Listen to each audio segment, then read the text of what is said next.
from Lynbrook. I really wasn't going to get up to speak, but I heard a lot of people were giving the results of some studies they all did, and I got the feeling that people weren't willing to be open to them. I have never been asked, Mr. Blakeman, when there are studies like this as you, and I don't think I would just blatantly dismiss studies because somebody didn't ask me one. Okay, so I'd like to all to keep your minds open to these things, and I find sometimes that's not happening here. Okay, so thank you. Thank you. Okay. Supervisor, I just have a couple things before we vote on this item. First and foremost, I'm not sure if the Commissioner of Public Safety is here. I don't have any, Commissioner DeMaria, just some suggestions, and maybe over the next, I know that if passed, the law is going to have to be sent to Albany, but during that time, perhaps my office, the town board, can work with a designee from the supervisor's office. I think that we should work to find somewhere in the public safety budget funds to train our public safety officers in identifying marijuana. Secondly, I think we should work with the Commissioner of Conservation and Waterways. I'm not sure if the Bay Constables are already trained in identifying marijuana, but if not, it should be something that we do our best to find the funding for. I think it'll protect not only the public safety officers and our Bay Constables, but it will probably protect us legally as well. Second of all, I think that we should work with local police departments and the public safety department in order to find or establish some sort of method of recovery and vouchering marijuana if need be in the future, because we may get to a point where a public safety officer does need to take action, and I think for their safety we should make sure that they have all possible resources at their hands. And lastly, I guess I'll turn to Mr. Ra before he steps out. I'm not sure how to address this or how to change it, but I think that the resolution right now says regulation of marijuana in town of Hempstead parks and park district parks. I think that we all agree here on the town board that we're doing that for the best interest of our residents and the visitors to the town of Hempstead. And I just think that we should, especially with the season on its way, think about including our marinas. So I'm not sure if we change the definition of a park to include marina, or if I can make an amendment just to add our marinas. You certainly. I would motion to amend to include marinas. Our beaches are already parks, right? Our beaches. Correct. Beaches. The beaches are parks. Are included in our parks. Okay. So, Supervisor, I'll put that forth as a motion. Second. Okay. Madam Clerk, Mr. Rod, do we have to vote on the amendment? Madam Clerk, will you call the roll on the amendment? Councilman Ambrosino. Councilman Blakeman. Aye. Councilman Diaz-Pasito. Councilman Dunn. Councilwoman King-Sweeney. Aye, and thanks for the good idea, Anthony. Senior Councilwoman Gooseby. Thank you very much. Aye. Supervisor Gillen. Aye, I think it's a good addition. Thank you, Councilman. Okay, so the item is now amended to include that. So now You we'll vote call. on it, that's what you're voting on. So now we'll call the roll on item public hearing number 8 as amended. Madam Clerk? Councilman Ambrosino. Aye. Councilman Blakeman. Aye. Councilman Diaz-Pasito. Aye. Councilman Dunn. Aye. Councilwoman King-Sweeney. Aye. Senior Councilwoman Gooseby. Supervisor Gillen. Aye. Madam Clerk, if you now call the roll on public hearing number 9, which is the moratorium. I thought they were together. We heard the comments together, but I was advised that we should vote on them independently because they're separate public hearings. Call the roll. Okay. So now we're calling the roll on item number 9, which is the moratorium. Councilman Ambrosino. Aye. Councilman Blakeman. Aye. Councilman Diaz-Pasito. Aye. Councilman Dunn. Aye. Councilwoman King-Sweeney. Aye. Senior Councilwoman Gooseby. Aye. Supervisor Gillen. Aye. Madam Clerk, will you call our next public hearing? Proposed. Just before we do, I want to thank all those that testified. God bless you. Thank you. And thank you for coming. Not all of them. Not everybody. Only one person. That helped us pass it. Okay, all right. Let's proceed with the town board meeting. Madam Clerk, if you'd call our next public hearing, please. Proposed handicap parking on public streets in Belmore, Elmont, Oceanside, and Uniondale. I do not have any slips on this public hearing. Is there anyone who'd like to be heard? Hearing none, may I have a motion? Supervisor, I move the hearing be closed and the item adopted. Madam Clerk? Councilman Ambrosino. Councilman Blakeman. Aye. Councilman Diaz-Bizito. Councilman Dunn. Councilwoman King Sweeney. Aye. Senior Councilwoman Gooseby. Aye. Supervisor Gillen. Aye. Madam Clerk, please call our next public hearing. Proposed increase and improvement of the Merrick Fire Protection District. I have a slip from Paul Scolari. Is he still here? Oh, he waved, okay. I do not have any other slips on this public hearing. Is there anyone else who'd like to be heard? Hearing none, may I have a motion? Supervisor, I move that the hearing be closed and the item adopted. Second. Madam Clerk? Councilman Ambrosino. Councilman Blakeman. Councilman Diaz-Bizito. Where'd he go? We'll call him next. He'll come back, when he come back. Okay, I'll call him after. Okay. Council. Councilman Dunn. Councilwoman King Sweeney. Aye, and I'd like to acknowledge and thank the Merrick Fire Department who's here. It was a very thoughtful process that we went through, and I couldn't have done it without I was going to say something nice about you while you weren't here. Councilman Diaz-Bizito really helped along the way. Selecting and approving fire trucks is a very complicated process, one I did not fully appreciate until we spent hours going over all of the specs. I'm so thankful for what you do on a daily basis to keep Merrick safe. So thank you, and I heartily vote aye. Now that he's back, Councilman Diaz-Bizito. Whatever was nicely said about me, thank you. take it back. To the men and women of the Merrick Fire Department, thank you for all you do for the town of Hempstead. Stay safe. Aye. Senior Councilwoman Gooseby. Supervisor Gillen. Aye, and I echo the thanks to the Merrick Fire Department. I'm glad you're getting your new fire trucks. Madam Clerk, will you call the next public hearing, please?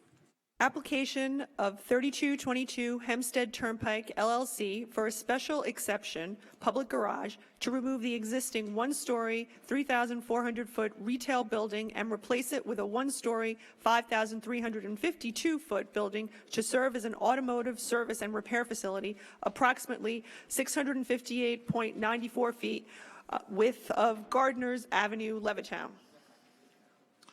Good afternoon, Supervisor Gillen, members of the board. William Benesso for Chelly Deegan Tirana, 333 Earl Ovington Boulevard, Uniondale, New York, here on behalf of the applicant 3222 Hempstead Turnpike LLC.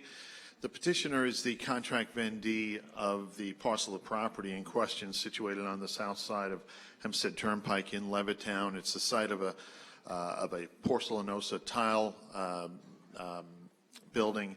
The proposal by the petitioner, which is an ownership entity for this property, but it's really the Town and Country Jeep Chrysler Dodge Ram dealership. The proposal is to demolish the existing building and to build a new approximately 5,000 square foot automotive service and repair building, which would be used in conjunction with the dealership, which is located literally just down the street from this property on the same side of the street. It will be an automotive and repair facility with 6 bays. It will be to service customer vehicles. All access to the property will be by employees of the dealership. What will happen is the customers who presently take their cars to the dealership property will continue to do so. They'll drop their cars off there, so you won't have customers accessing this property, but rather they will drop off their cars at the dealership properties down the street, and then employees will bring them down to this site for servicing and repairs. It's strictly servicing and repairs. There's no auto body work, no painting, no collision work, nothing of that nature. So this is really just an extension of the dealership, if you will, or the services provided by the dealership onto this property. As indicated, the building will be approximately 5,000 square feet. The site fully complies with all zoning requirements, including parking. There'll be 12 parking spaces, including a handicap parking space, which is in compliance, in fact, one more than required for a facility of this nature. The building will house the service bays, some storage, a machine room, a small locker room for the employees who are working there. But again, it is all affiliated with the Town and Country Jeep that is just right down the street, and it'll just be an extension of their service activity. I have a couple of questions, if I may. Really? It's right next door to a brand-new children's dental clinic. Yes, a pediatric dental clinic. Is there going to be drilling in there and banging and No, scaring the kids? Are like, oh, no, that might be the dentist. no auto body work, no collision work, no painting work. It's strictly vehicular servicing and repairs. Excellent. Now, there's also a number of violations that were put out by the building department. Have they been cleaned up? Are the violations?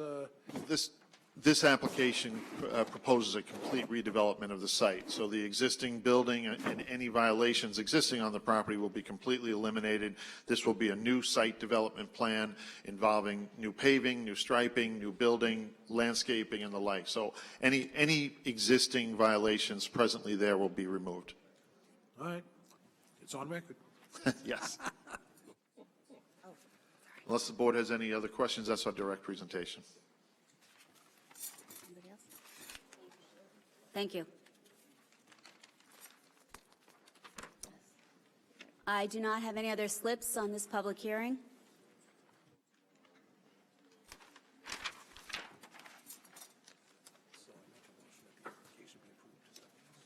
Patty Harris from Uniondale.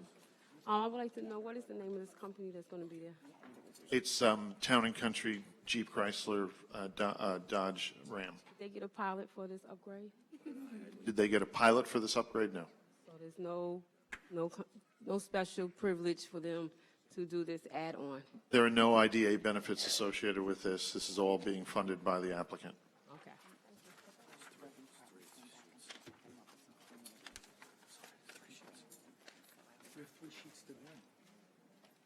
Thank you. Thank you, Mr. Vanessa. Anybody else? Okay, hearing none, may I have a motion on this application? Motion that we close the hearing and we reserve the decision. Second. Madam Clerk? Councilman Ambrosino. Councilman Blakeman. Councilman D'Esposito. Councilman Dunn. Councilwoman King Sweeney. Senior Councilwoman Gooseby. Supervisor Gillen. Aye. Madam Clerk, please call our next public hearing. For your time.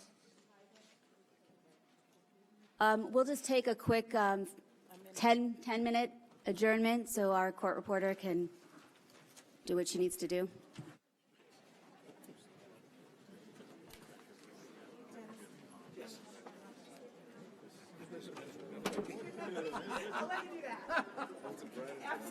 That was nice of you, Susie. That was really nice of you. Thanks, Mom.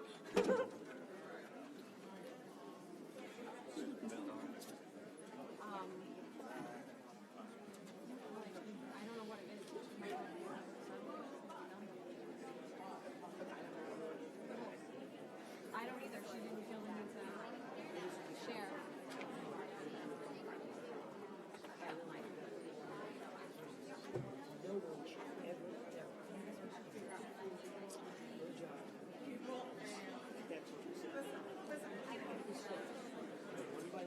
Write this down. This is very intricate. Is that a full market shirt?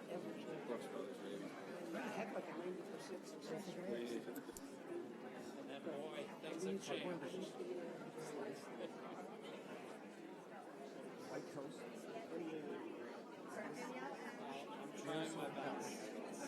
Coffee. Tea. One sugar. Small coffee. Glasses. White toast, lettuce, mayo, pepper, salt. Sliced pepper. I don't want eggs. I like it my way.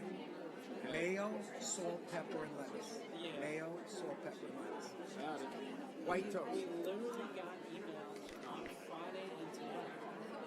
And we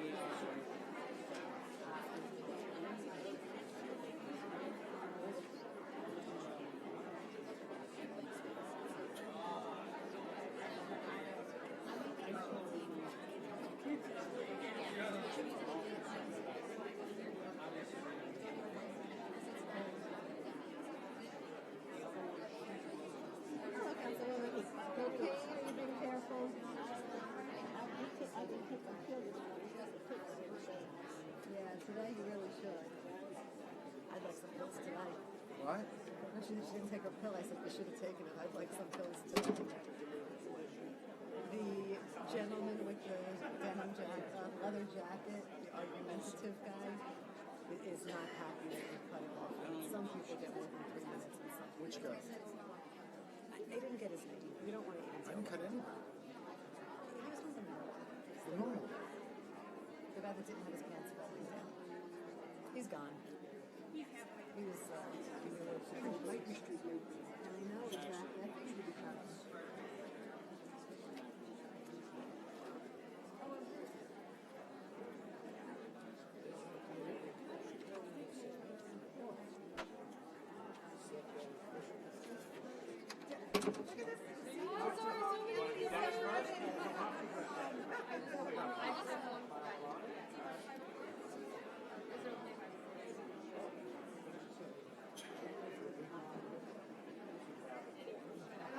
I'm right between you and 97.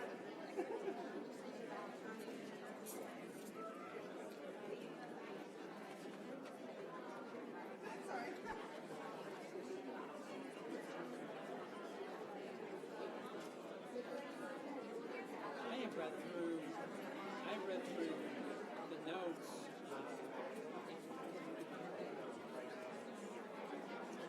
I read through the notes 2 days ago, and I didn't see any issues because it was already in the GSS. Okay. I mean, what do you think? It seems like enough for me.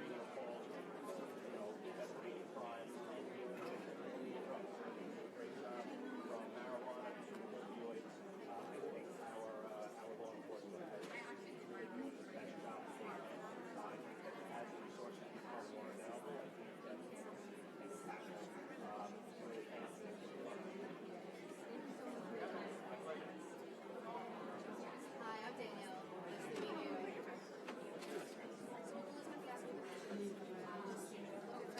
Oh, yeah. Yeah. She does, yeah, I'll be recording.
It'll still be filmed.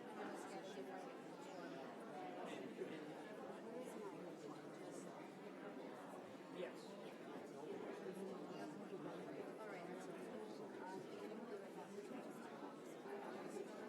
I'll be right back.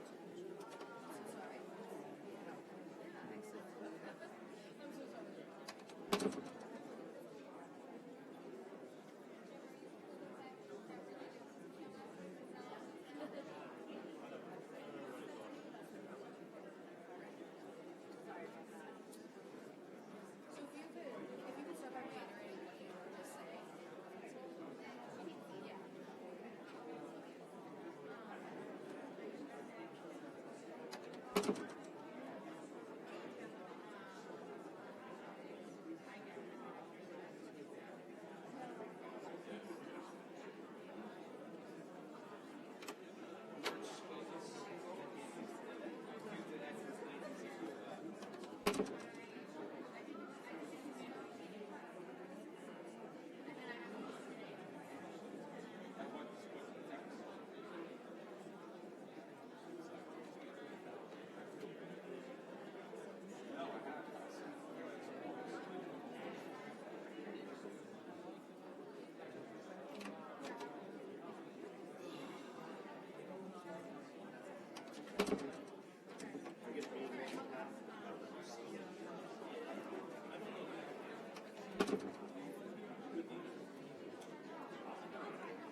So we have to make a decision.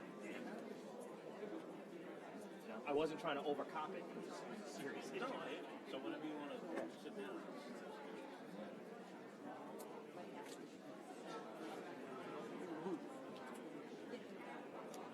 But all right.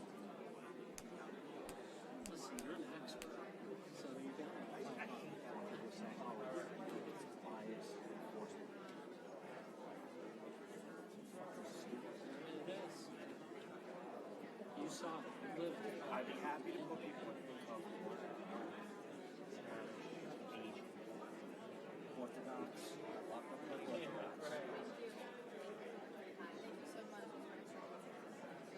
That lady that said she lived in Brownsville, I guess she left. I want to take a picture of her.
No, I know. Do you want to make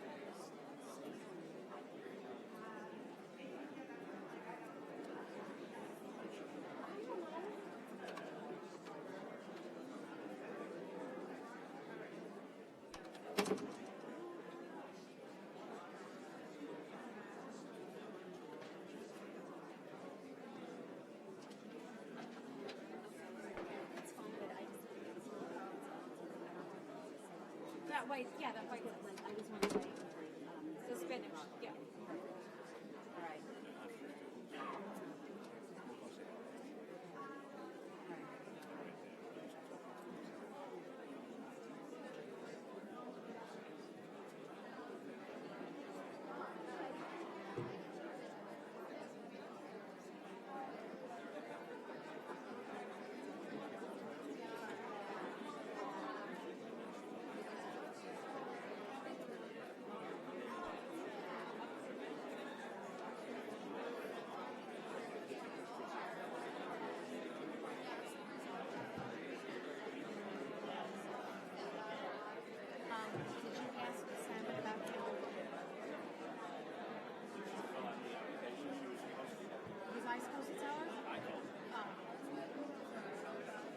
I was gonna say, because if I was supposed to, then it's my fault.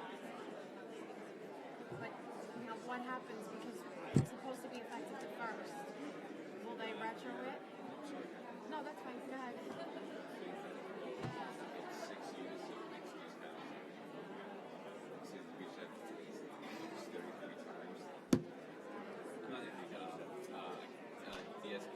It's like a Dean Alvina kind of thing. I'm sorry.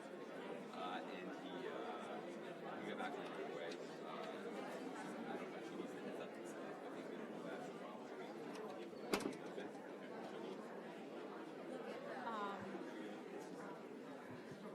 You know it's really sign as a speak, right? No, I'm just making sure you know.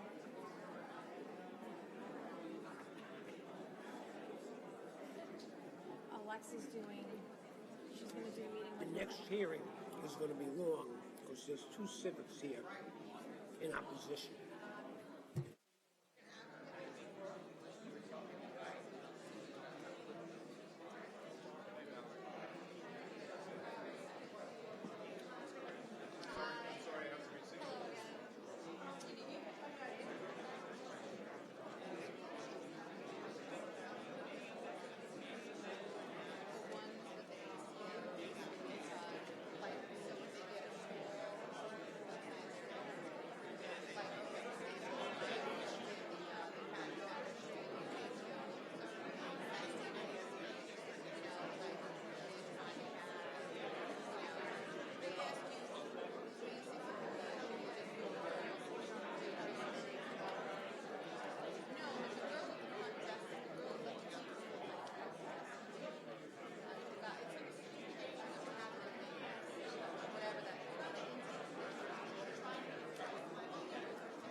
Okay, we're going to call the meeting back to order now. If everybody would please take your seats.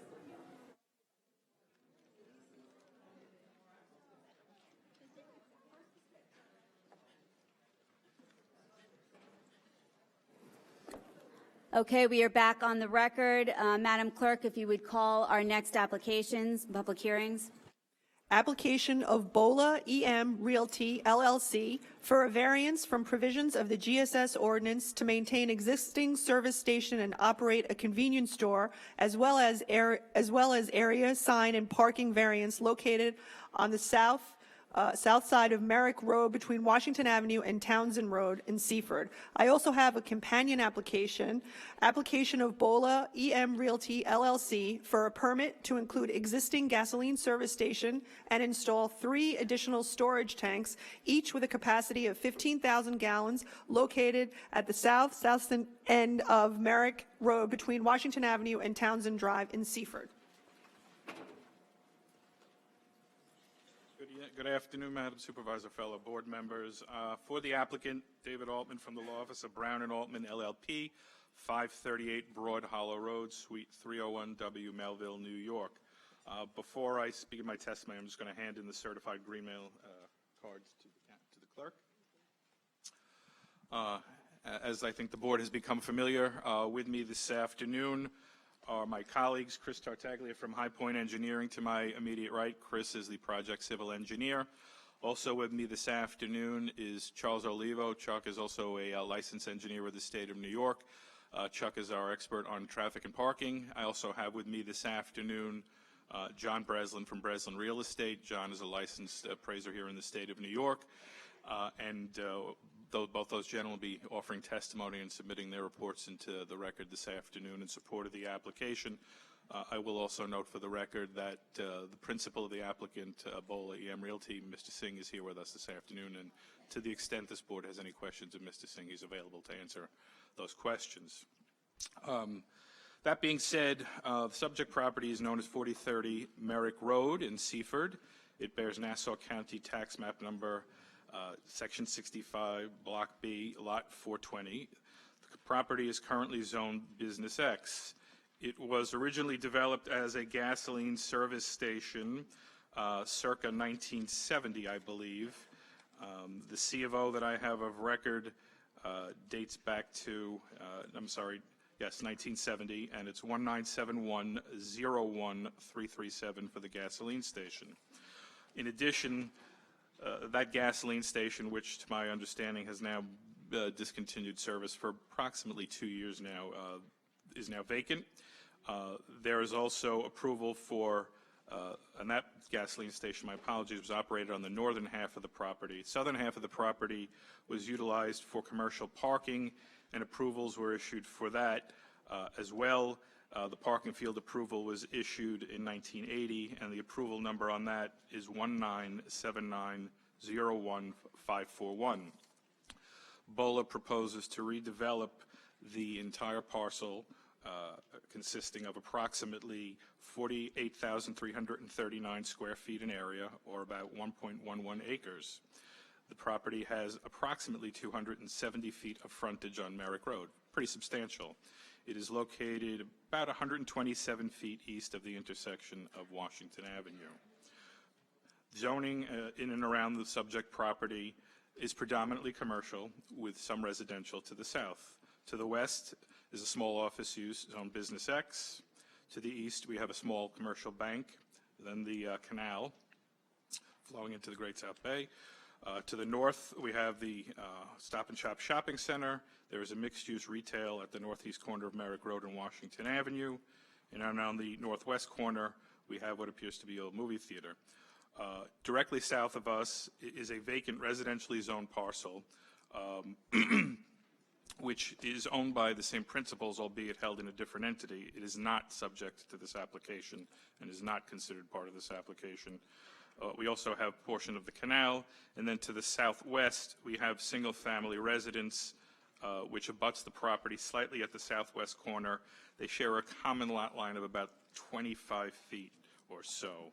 The former gas station, as I mentioned, was discontinued in terms of its use approximately 2 years ago, and my understanding in speaking to Mr. Tartaglia a few minutes ago, that the tanks were pulled and removed from that property probably about 18 months to 24 months ago.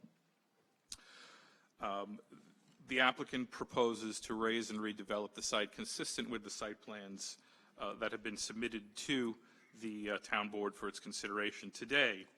The new development will consist of 2 new curb cuts, slightly modified from the existing location. There'll be a curb cut, both curb cuts on the south side of Merrick Road, or the north lot line of the property. The east curb cut will be for right-in only, and I'm sorry, the west curb cut will be for right-in only, my apologies, and the east curb cut will be for right-outs only. There will be no left turns into the site. The site will be appropriately signed and marked accordingly in that regard. As you can see from the site plan, the color site plan, which is up on the video screens, the applicant proposes to install 8 multi-product fuel dispensers, along with 2 diesel dispensers. The diesel dispensers will be in between the MPDs on the east and west ends of the canopy. The canopy itself, which will be directly above the new fueling islands, will be approximately 132 by 32, or 4,224 square feet. And then finally, the applicant proposes the construction of a 4,500 square foot convenience store on the southerly portion of the site. There is also substantial landscaping which will be included with the redevelopment of the project, and as you can see, that will run along the south lot line and then around and up the east lot line, parallel to the canal itself, and then towards the bank property, which is at the northeast corner of the site. There will also be some landscaping at the northwest corner as well, where the proposed ground sign will be located. Right now, there is a 10 by 15 masonry trash enclosure, which will be located in the southwest corner of the site. The applicant finally is proposing, in connection with this, to install 3 15,000-gallon underground tanks. And if you see the sort of gray area at the southwest corner of the, next to the fuel pump islands, that is the concrete mat under which the fuel tanks will be located. There are a number of variances or waivers which are noted within the December 15th, 2017 letter of continuation issued by the town building department, as well as the sign permit denial notice, which are included as part of today's application. I will ask that both the letter of continuation and the denial notice be made part of the record, and I'll dispense with going through them seriatim for time's sake. That being said, the applicant, as you can see, seeks to redevelop this with a new Bola gas station and convenience store. I know the board is intimately familiar with the Bola brand at this point, having presented a number of applications to the board. Bola, as the board knows, operates their stations to the highest standards, nationally recognized for their quality of service, for their architectural design, and for their good stewardship and membership within the communities in which they do business. And we look to continue that here in Seaford and to become a meaningful and active part of the community with a brand new, beautifully renovated site. Right now, the site is deteriorated and is certainly in need of the renovation and facelift that we propose here today. With me today, as I previously mentioned, I'm going to ask now to step up and give their testimony are John Breslin and Chuck Oliva. I'm going to Could ask I John jump in just for 1 second? First of all, thank you so much for your testimony, for your interest in Seaford, and I think it is worth noting that Bola does run beautiful gas stations, and we're thankful for all that they do for the community. I'm a lifelong, I was born and raised in Seaford, bought my first house there. I love Seaford. Once you're a Viking, you're always a Viking. Unfortunately, I moved to Wantagh a couple years ago. I still haven't lived that. But I unfortunately have to leave. I start my first radiation treatment treatment today. All's fine, it's all good, but full disclosure, I do have to get into the city for a 3 o'clock appointment. I've reached out, and there's a couple of great members from the Seaford community here with Karen Cass from the Seaford Chamber of Commerce, so I know that we're in good hands, and I know that she will continue to communicate with my office. So I hate to leave, especially at this point where I'm very familiar with the site. It's been a site that has been the source of lots of conversations over the years. So hopefully we can have a very productive hearing today and continue the conversation with my office. And I'm sorry to run out. I'm going to put you in the good, able hands of Bruce Blakeman, and he's going to help us on this side. So thank you. Councilwoman Sweeney, and we wish you all the best. John?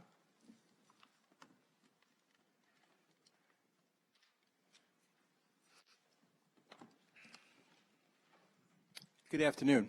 My name is John Breslin. I'm the principal and president of Breslin Appraisal Company with offices at 44 Elm Street in Huntington. I've appeared before this board on many prior occasions, and in connection with this application, I was asked by the applicant to study the proposal and give an impact with respect to and give an opinion as to any impacts on real property values. This board is fully familiar with the applicant's redesign or redos of gas stations throughout the town of Hempstead. As Mr. Altman had described, this property was originally a gas station along the front portion or the northerly portion of the site, and it was a commercial parking lot behind that. There was an aerial up on the board before, and if it's possible to go back to that aerial to look at, and I think it's imperative to look at that, because what the aerial does, it shows you the demarcation of the development in this particular vicinity, and the outline of the subject property clearly shows that. And why that's important is because what it depicts is the factors that influence real property values and the character of the community and the establishment of the development pattern are factors that have existed for many, many years. And the redevelopment of this property as contemplated is not going to change that. When you couple the look of this aerial photograph along with the site plan, you can see that the applicant has maintained all of the development of this site in the commercial zone, and in fact has took back some of what was already developed in the parking area all the way to the southerly border to create some landscaping. In addition, on the easterly side, there's a residentially zoned portion that will remain undisturbed, as well as to the south, there is a residential portion that will remain undisturbed. As the board, I'm sure, is aware, there was a prior application made on this property by another company, Quick Check, which was a much more aggressive application that sought to utilize portions of the residential component. In this case, the applicant is limiting the development solely to the commercial utilization so that it comports with the existing development pattern that exists along this section of Merrick Road and Seaford. So when you say it's going to preserve, what exactly does that mean? Say that again? When you mean that it's going to be preserved as residential, what exactly do you mean by that? Well, this development is not touching on the area of the subject property on the easterly side of the property. To the north, there's a residentially zoned portion that's wooded, you can see on that aerial. And if you then go to the site plan, you can see the buffer side of that just to the north of the Seaford Creek. So there'll be no development there? No development there at all. Will there be? Sorry. Go ahead, Mr. Blake. Will there be any beautification? If you go back to the color site plan, you'll get a better. Are there trees planted there now? It's not really clear from the picture in that buffer zone that you're talking about. There are trees along that in that area to remain. So you'll be removing the trees? Augment that with some type of landscaping along the perimeter of the developed portion, both along the parking lot, and then that continues to the south, and then along the southerly perimeter of the parking lot. The plan is to install landscaping where it abuts the back of the property, or the portion that would be separated off the large undeveloped residential property, and then moving around to the west where we have a residential neighbor. Right now there is no buffer at all where that. So are you going to, as part of your application, agree to covenant to keep that a green band around the property? I don't think we would have any problem with that, Mr. Blakeman. Okay, so council and the building department, we make note of that so that that's included in the final plan submitted? So basically, from a real property point of view, the establishment of the commercial line is clearly already exists, and by redeveloping the property, the potential is for a positive impact. Right now, it's an unsightly site, and also you're taking back some of the area to the south with a buffer, which now provides some better separation between the residential and commercial, in particular in what would be the southwest corner of the property. There is no real neighbor to the south. It's an undeveloped residential property. And then we're also providing that separation on the easterly side where it's now residentially property, but it will be a buffer for all practical. So there's no plan to develop this in any way, residential or otherwise? The buffer? That's the area that's on the subject site.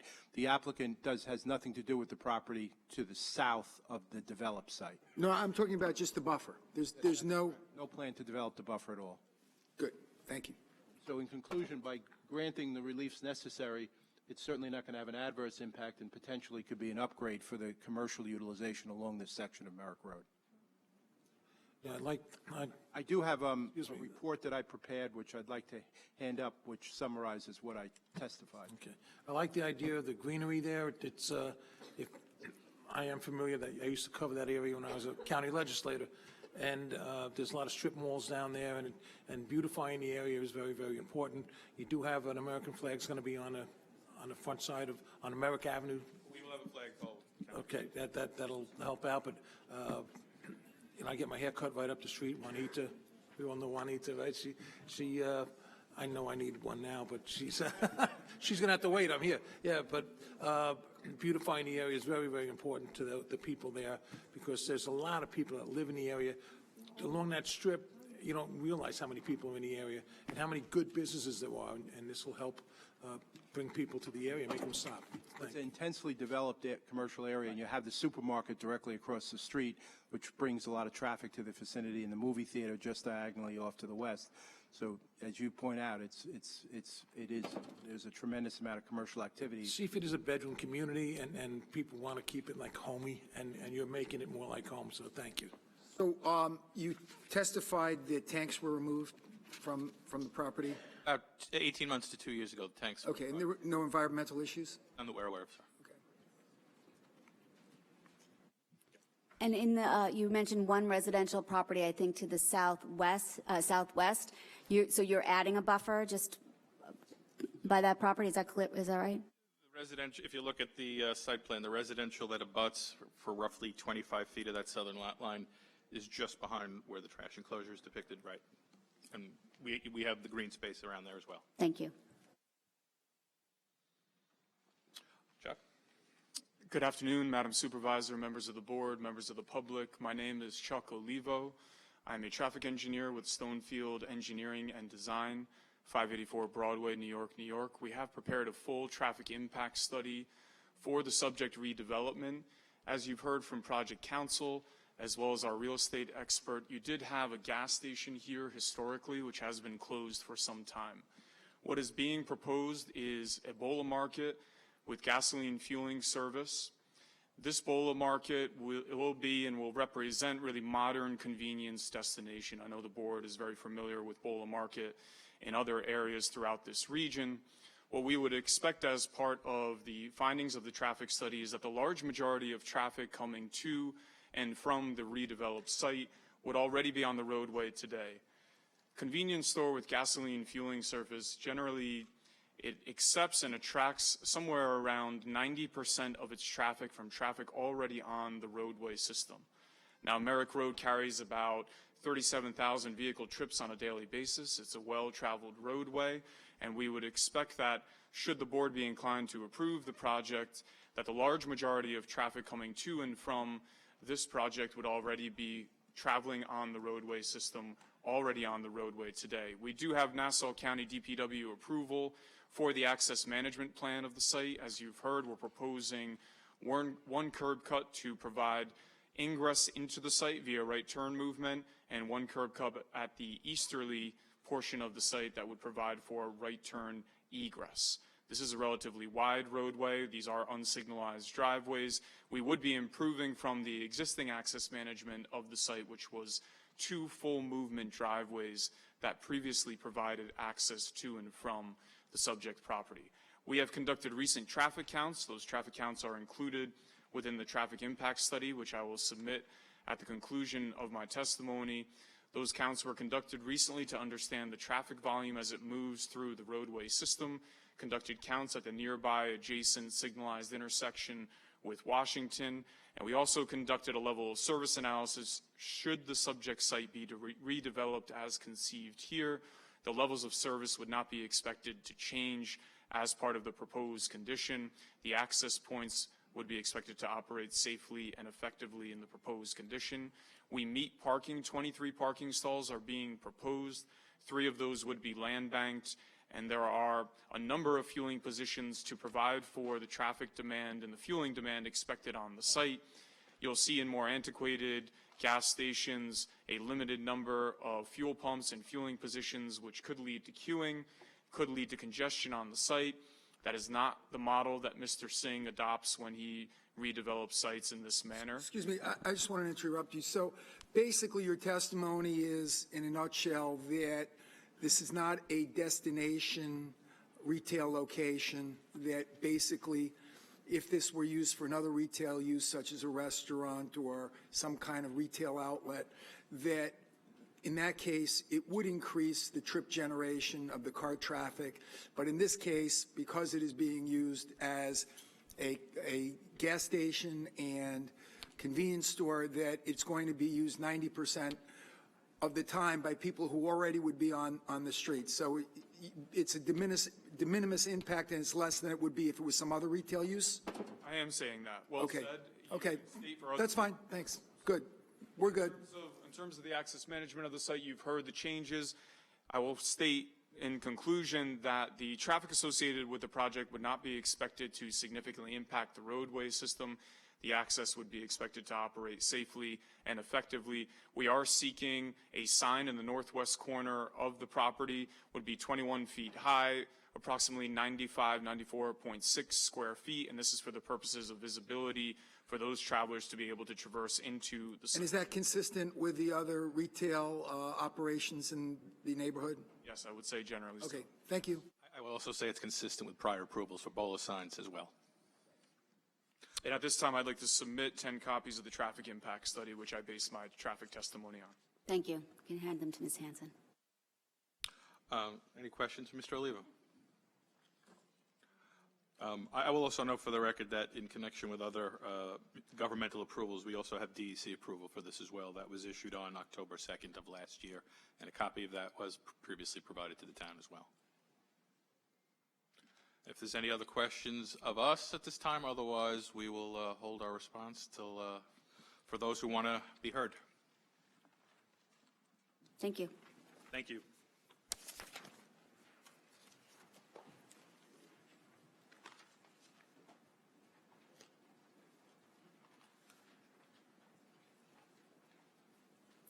Robert Perlmutter?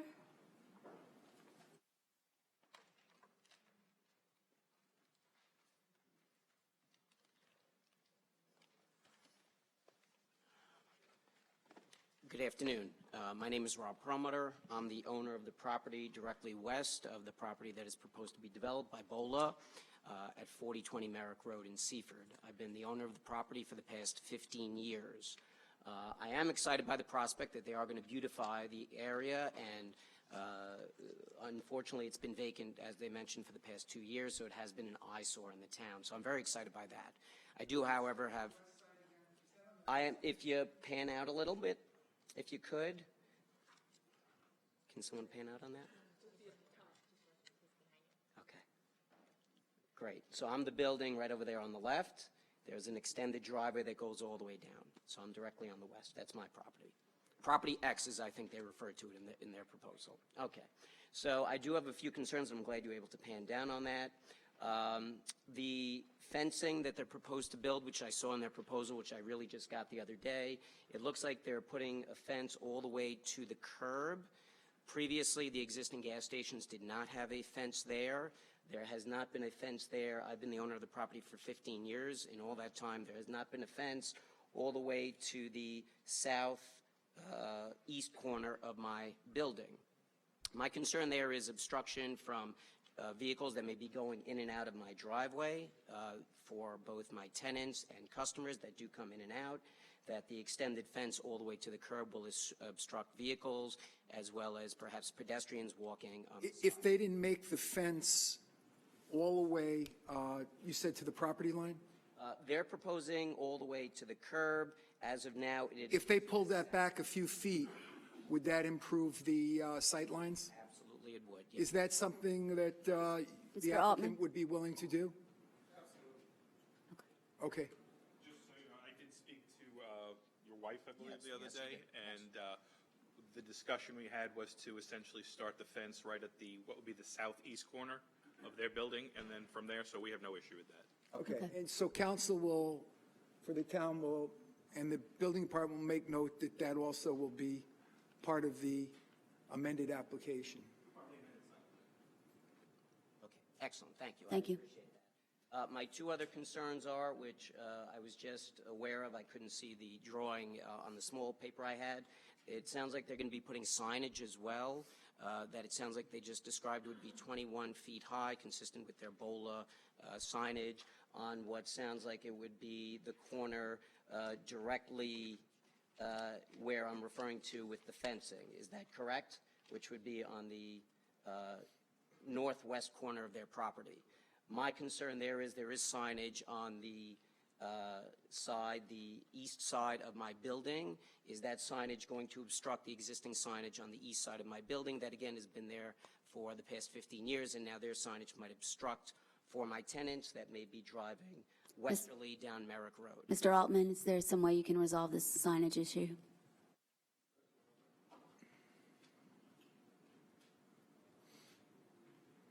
Good afternoon. Just to introduce myself again, Chris Tartaglia from High Point Engineering. I'm the civil engineer on the project. So we are proposing the sign on the northwest corner. I was not aware that his sign abutted, but I can give you some details on our sign, and maybe you can help me understand how we can make it better. So although our sign is 21.5 feet tall, we've got a 7-foot clear space below that sign, which is actually what the Town of Hempstead Code requires for clear space beneath the sign. Do you know how tall your sign is? I do not. It is towards the upper right-hand portion of that side of the building. I'm sure that's something you probably have. So let me make a suggestion. Why don't you guys meet after the Agreed. hearing and see if you can resolve that issue together without any intervention on the part of the town? Maybe they can move it 2 feet one way or 3 feet the other way. Exactly, as long as it doesn't obstruct the signage for the existing tenants. Makes sense, Mr. Work President. it out. Will do. Fantastic. And then my third and final point, with the, again, the southwest portion of their property where they're proposing the garbage bin or the waste bin, I do like the fact that they're putting that buffer zone on the east side. I'm a little concerned that I don't see a buffer on the west side. The garbage bin, of course, is the most concern to me because of perhaps rats, vermin, and any other garbage that might be there. I understand it's going to be a closed-in garbage bin, but I'm not sure to what extent. We have in the past have spoken with Breslin Realty as the owners of the property when previously this was a parking lot. There was constantly garbage, vandalism, other things coming across my side of the fence. So I want to make sure that the garbage bins won't be a concern for us. I was hoping to see more of a buffer over there. Is there a way to buffer the garbage area? Yeah, so right now, if you look at the colored rendering, we have about 10 feet between the west wall of the trash enclosure and the property line, which will be planted densely with evergreens. But I would also note that there's a structure on his property that borders the lot line, which I'm not certain what that structure is. Is that a shed or a container? Or It's a container unit. It's not a permanent structure. Okay. It is movable. It was supposed to be moved by the prior tenant, Right. but yes. So the reason I mentioned that is because that's another 7 or 8 foot wide structure that runs along that area that he's concerned about. So if that remains, he won't even see our trash enclosure. If he removes it, then of course, again, we have the 10-foot wide landscaped area. Well, maybe there's a way you can screen the trash enclosure if it's not something that would do violence to your plan. Definitely can consider that as well, for sure. And I would imagine that you wouldn't want rats running around your property, and you take proper pest and rodent control to make sure that your your customers don't see any unpleasant people running by or things running by. Ola has a stellar record of cleanliness, and I'm sure they will continue that record here on this property. Thank you.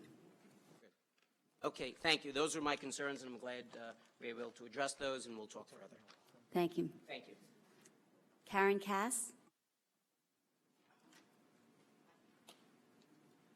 I'm here on behalf of the Chamber of Commerce, but I have several letters from people from the community. Can you just sit down and? I know, I just want to let you know I might need a few more minutes so I can give you the other. Well, you can submit the letters, and we'd be happy to take them under consideration. Great, thank you.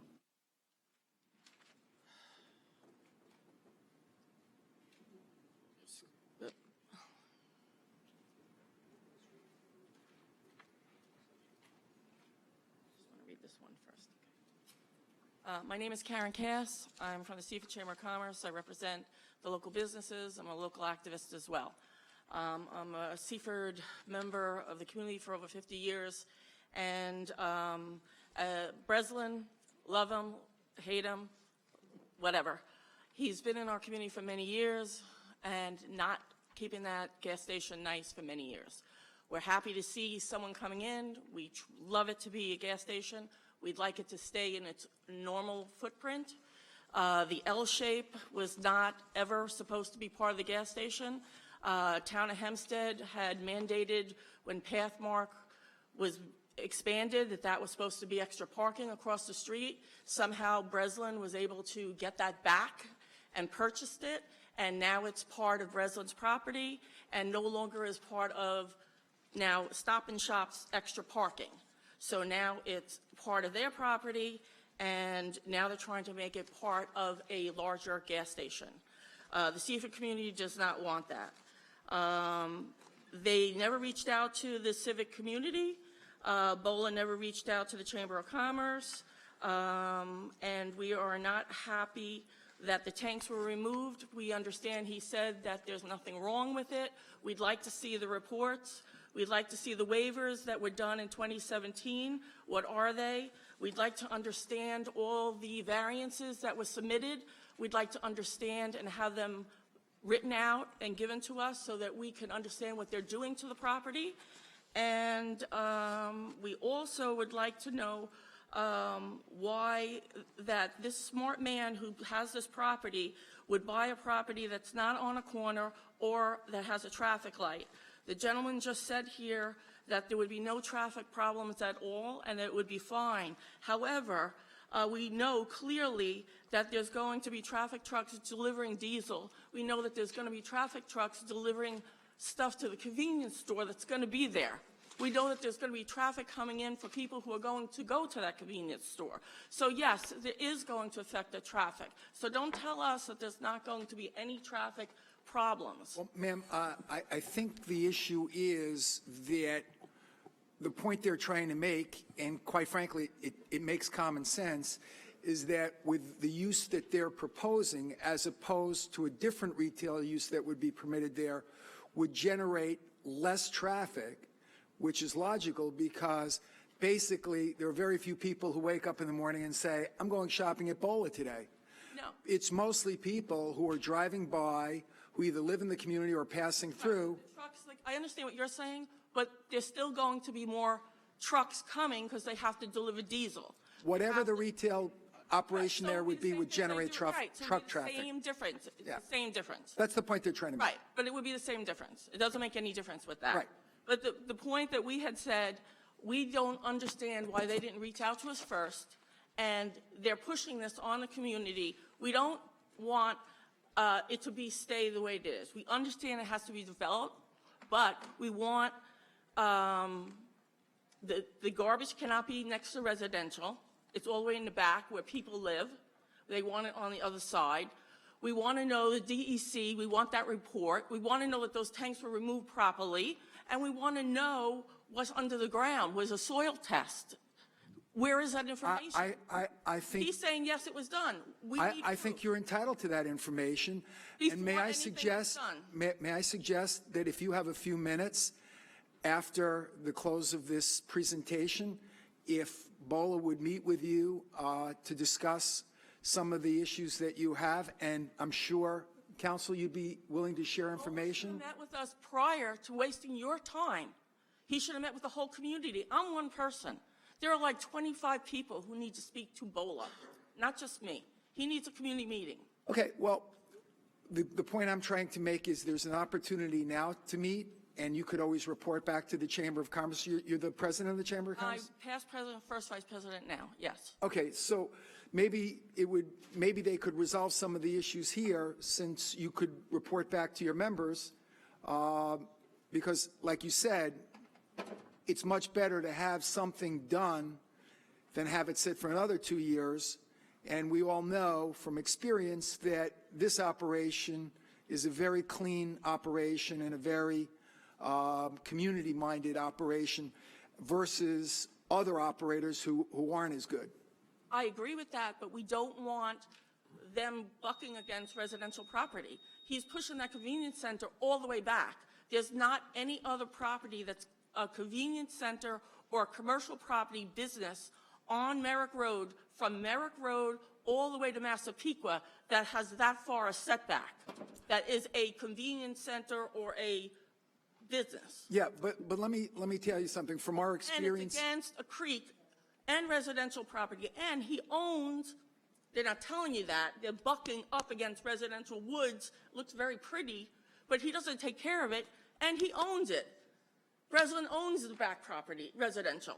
So yes. Well, we just, you were here when we said to them that we'd like to see some beautification done there. So that'll be part of the application. And also, one other thing, with respect to the setback, I actually think you should keep an open mind to that, because basically, in these types of operations, we want to get the traffic that's going in there off the streets as quickly as possible so it doesn't create a safety issue.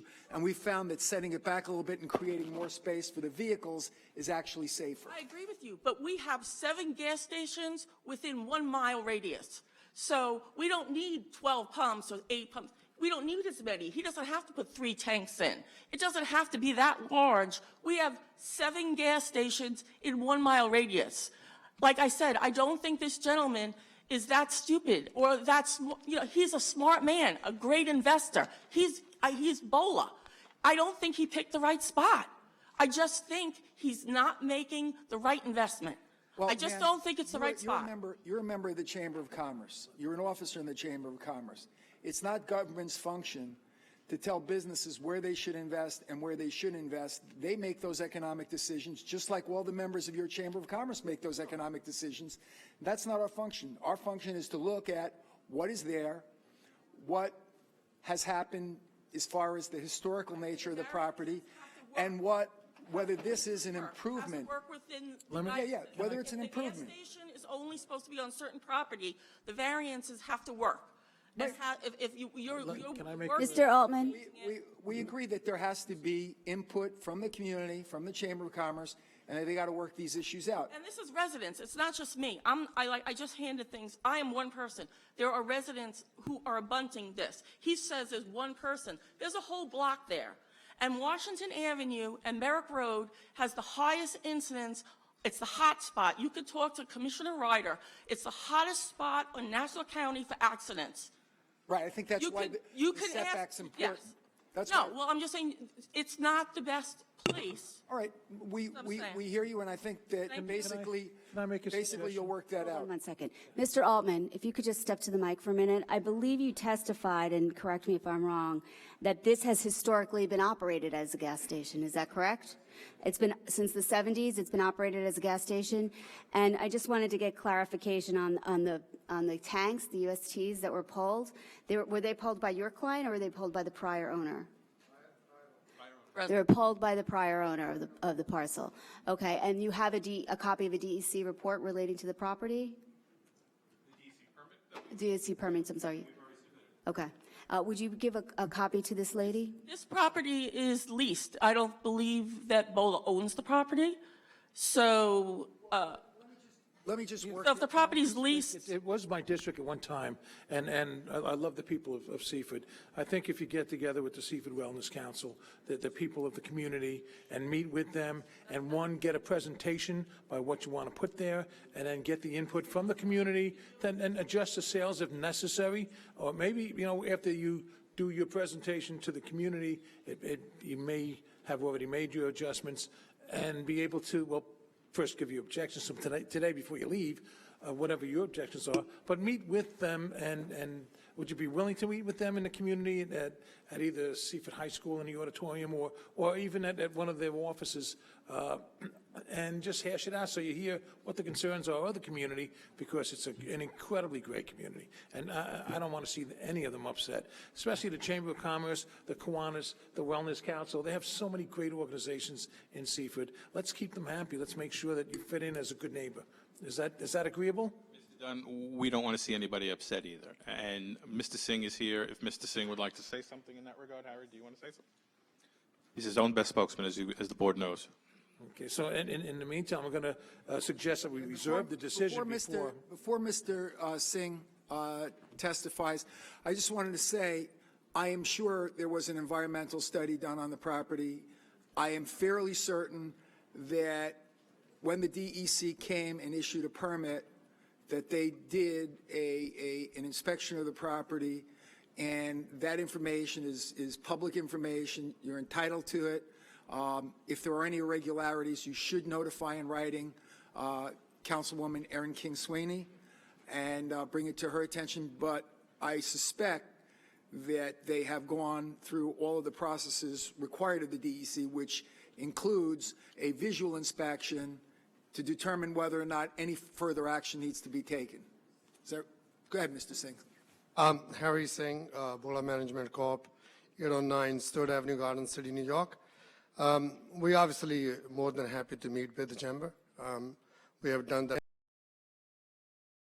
in the communities. We have a large conference room at Garden City headquarters.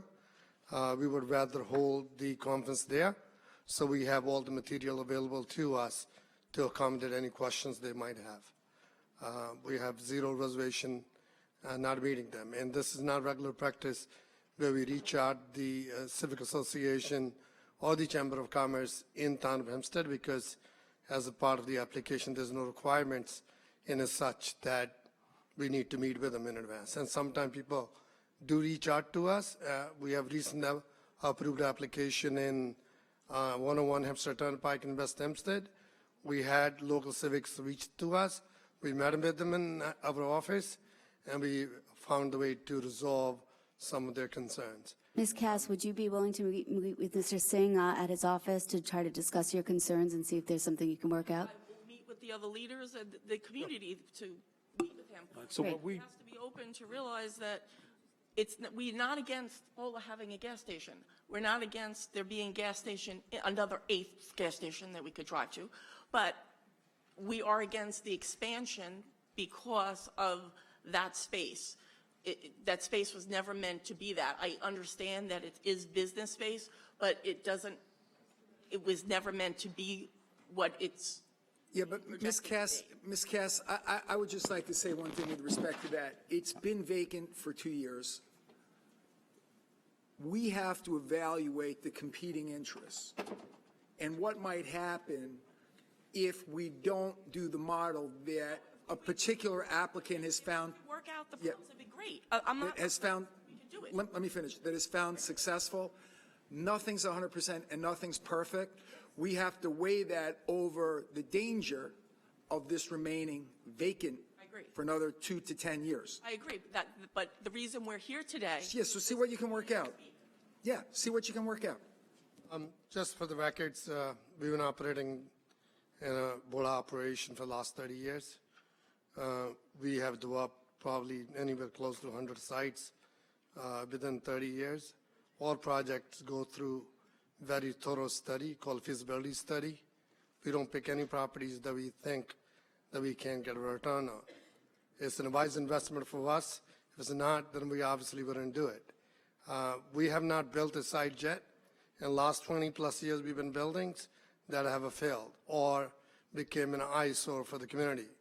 We've been always out listening to our neighbors, trying to become good neighbors, trying to accommodate any reasonable request. Excellent. And Until I say that time, reasonable request means reasonable. We don't want to sit here and promise the world and then someone come make changes to our projects that does not give us any return. Obviously, that would be difficult for us to make it work. in the meantime, give and take. we're going to reserve decision until everything gets ironed out. You can get copies of the waivers from 2017, all that stuff that is prior that we didn't see. Let me give you what you will entitled to get as of right now, and two statements I want to make. So one, Bieber removes the trash enclosure from the corner from southwest to southeast.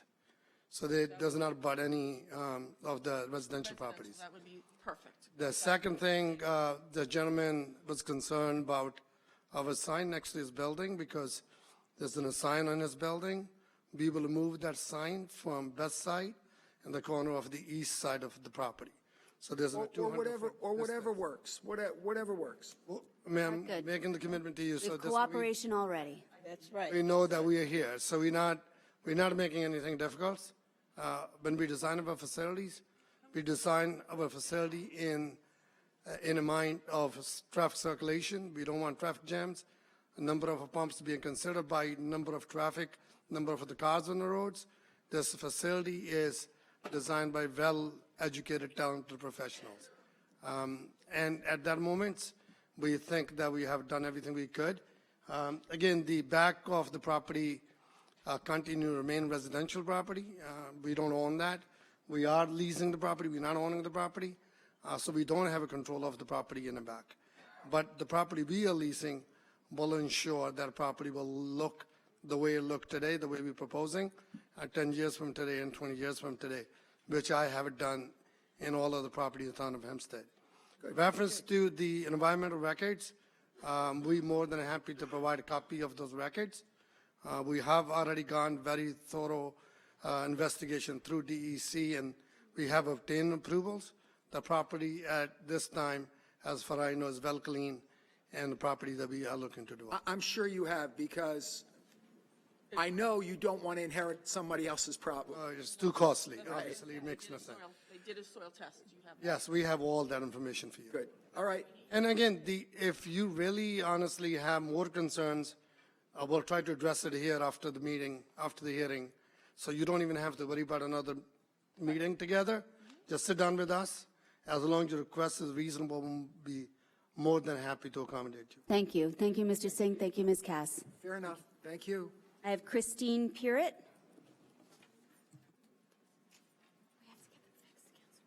They've never worked.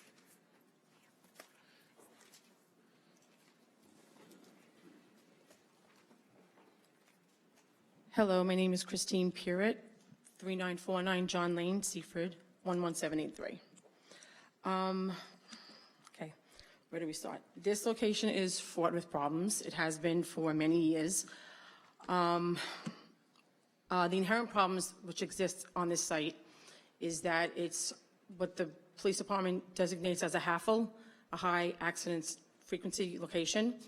Being that this property is located in the middle of the street and not on a corner, you can't change that. That's inherent into the property. Not questioning Bowler's, ethics, or, they're a great resident on Long Island. We've all seen that.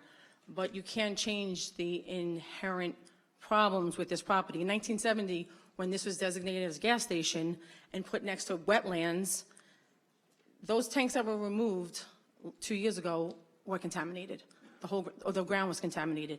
They put, we're smarter now. Like, it's 50 years, and we would not put a gas station next to wetlands. And so there has been contamination of that property. We don't even know what the fallout for that was for the wetlands. In the opening line of the article of the building zone ordinance, Article 33, the gasoline service station, the first line, 330, subsection 330. The gasoline service station has become a matter of grave concern to the people and government of the town of Hempstead. Nothing's changed. I mean, it currently is vacant. Obviously, it's an eyesore. Nobody wants to look at an eyesore. But we don't want to just grasp at something because we're being presented with a gas station. Because of the fact that it's been vacant, also that same, it's subsection 344A1, vacancy of the premises by the owner operator of a period of 6 months, consecutive months, renders it no longer designated as a gas service station. And the north part of the parcel, which was operated as a gas station, that L-shaped in the back was not. And I know getting a gas service station distinction is very hard in Nassau County. And so I know they're trying to attach themselves, that L-shaped, to what was presently, what was historically the gas station. So, we had Quick Check, obviously, we had that whole battle with them, and they had the wherewithal to step away from it because it was such a, a contentious site. So just be aware of that. And also, you guys, I mentioned about the traffic. Having a business of this nature where you're in and out, in and out, in and out, that doesn't help the traffic. It actually increases the volume of people coming in and out. So it increases the chances of a accident in a place that's already been designated as a high accident frequency location. So that's something you say, if someone goes to a destination and getting nails done, they're there for an hour. They're getting their hair done, they're there for an hour. If they're getting gas and going to the convenience store, they're in and out, in and out. So it's going to increase the likelihood of an accident. There's no light, there's no corner, and that's ideally what if you think about gas stations on Long Island, a lot of them are on corners. Thank you, Ms. Purett. I'm sorry, your time is up, but maybe you could speak with Mr. Singh or Mr. Tartaglia about your traffic concerns, and maybe there's some way that you could try to come to some resolution. They can't change the location. So there's that. Thank you. Thank you. I do not have any other slips.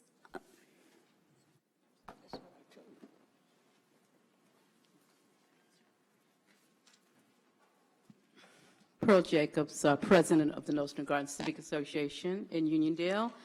I do like to say that BOLA is recognized for its beautifully designed and maintained stations. I would like to ask Mr. Singh a question. How many BOLA stations are currently located within the town of Hempstead, and where are these stations located?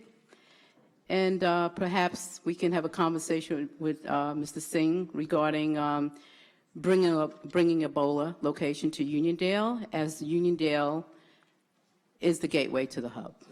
Mr. Singh, would you be happy to speak with Ms. Jacobs? Why don't they speak afterward? That sounds like Yes, that's what I mean. I'm suggesting. Basically, what you're saying is that you would like a BOLA station. I'm not speaking on behalf of the Chamber of Commerce, but I'm speaking on behalf of the President of the Nostrand Garden Civic Association, and we do have some blighted, abandoned locations in Uniondale, and BOLA has a reputation of, beautiful buildings, and they maintain them very well, so we would be interested in that. And Uniondale is the host community and the gateway to the Nassau County hub, and we would like to discuss that option. Perhaps you can discuss. Yes, we would love the opportunity. There's not too many times we get that kind of comments, so we want to thank you. Move to my neighborhood. Just let us know which corner you want us to be on. We'll be more than happy. Thank you, Mr. Singh. Thank you. Okay, I do not have any other slips on these applications. Is there anyone else who'd like to be heard? Supervisor, I move that the hearing be closed and that we reserve decision. Second. Madam Clerk? Councilman Blakeman. Aye. Councilman Diaz-Pazito. Councilman Dunn. Aye. King Sweeney's not here. Senior Councilwoman Gooseby.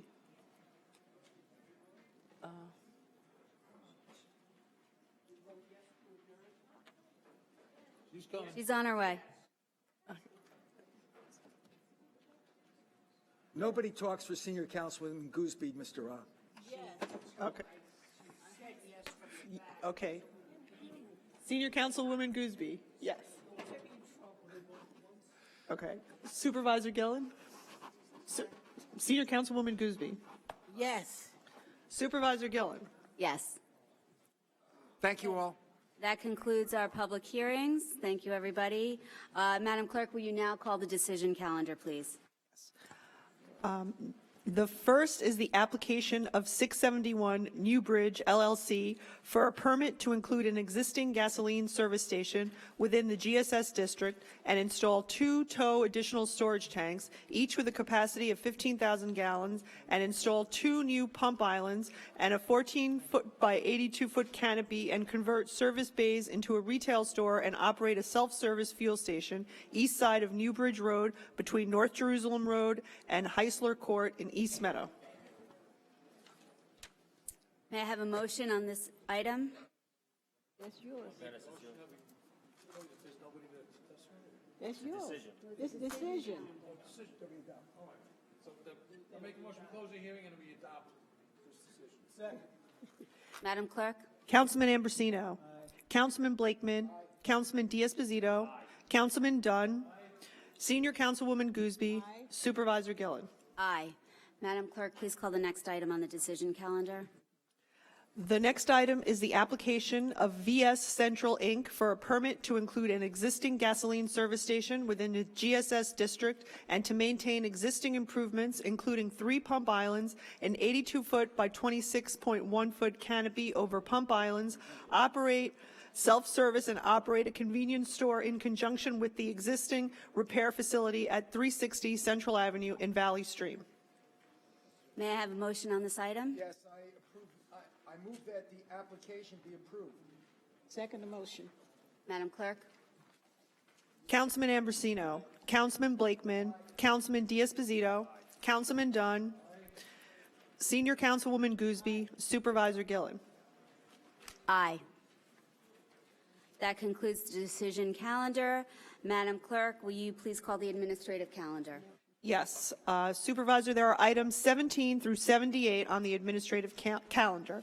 I also have 2 items of an urgent or emergency nature. The first item is a resolution authorizing an extension of 90 days for contract number 18-2017 for the professional service contract for the registered architect or professional engineer throughout the town of Hempstead. This will be item number 79 on the administrative calendar. Madam Clerk, I also have an item of an urgent nature. Do you have that, number 80? Yeah. You just called number 79. Yes, yours is number 80. Oh, so you have that? Yes, I do. The second item is resolution authorizing the procurement of natural gas from Direct Energy Business Marketing, LLC, doing business as Direct Energy Business, a third-party supplier certified by the New York Public Service Commission. This will be item number 80 on the administrative calendar.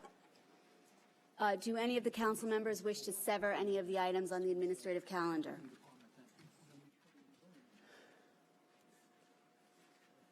Okay, I would like to move to remove item number 27 from the calendar. We have to get fresh pricing on this and go out to RFP again.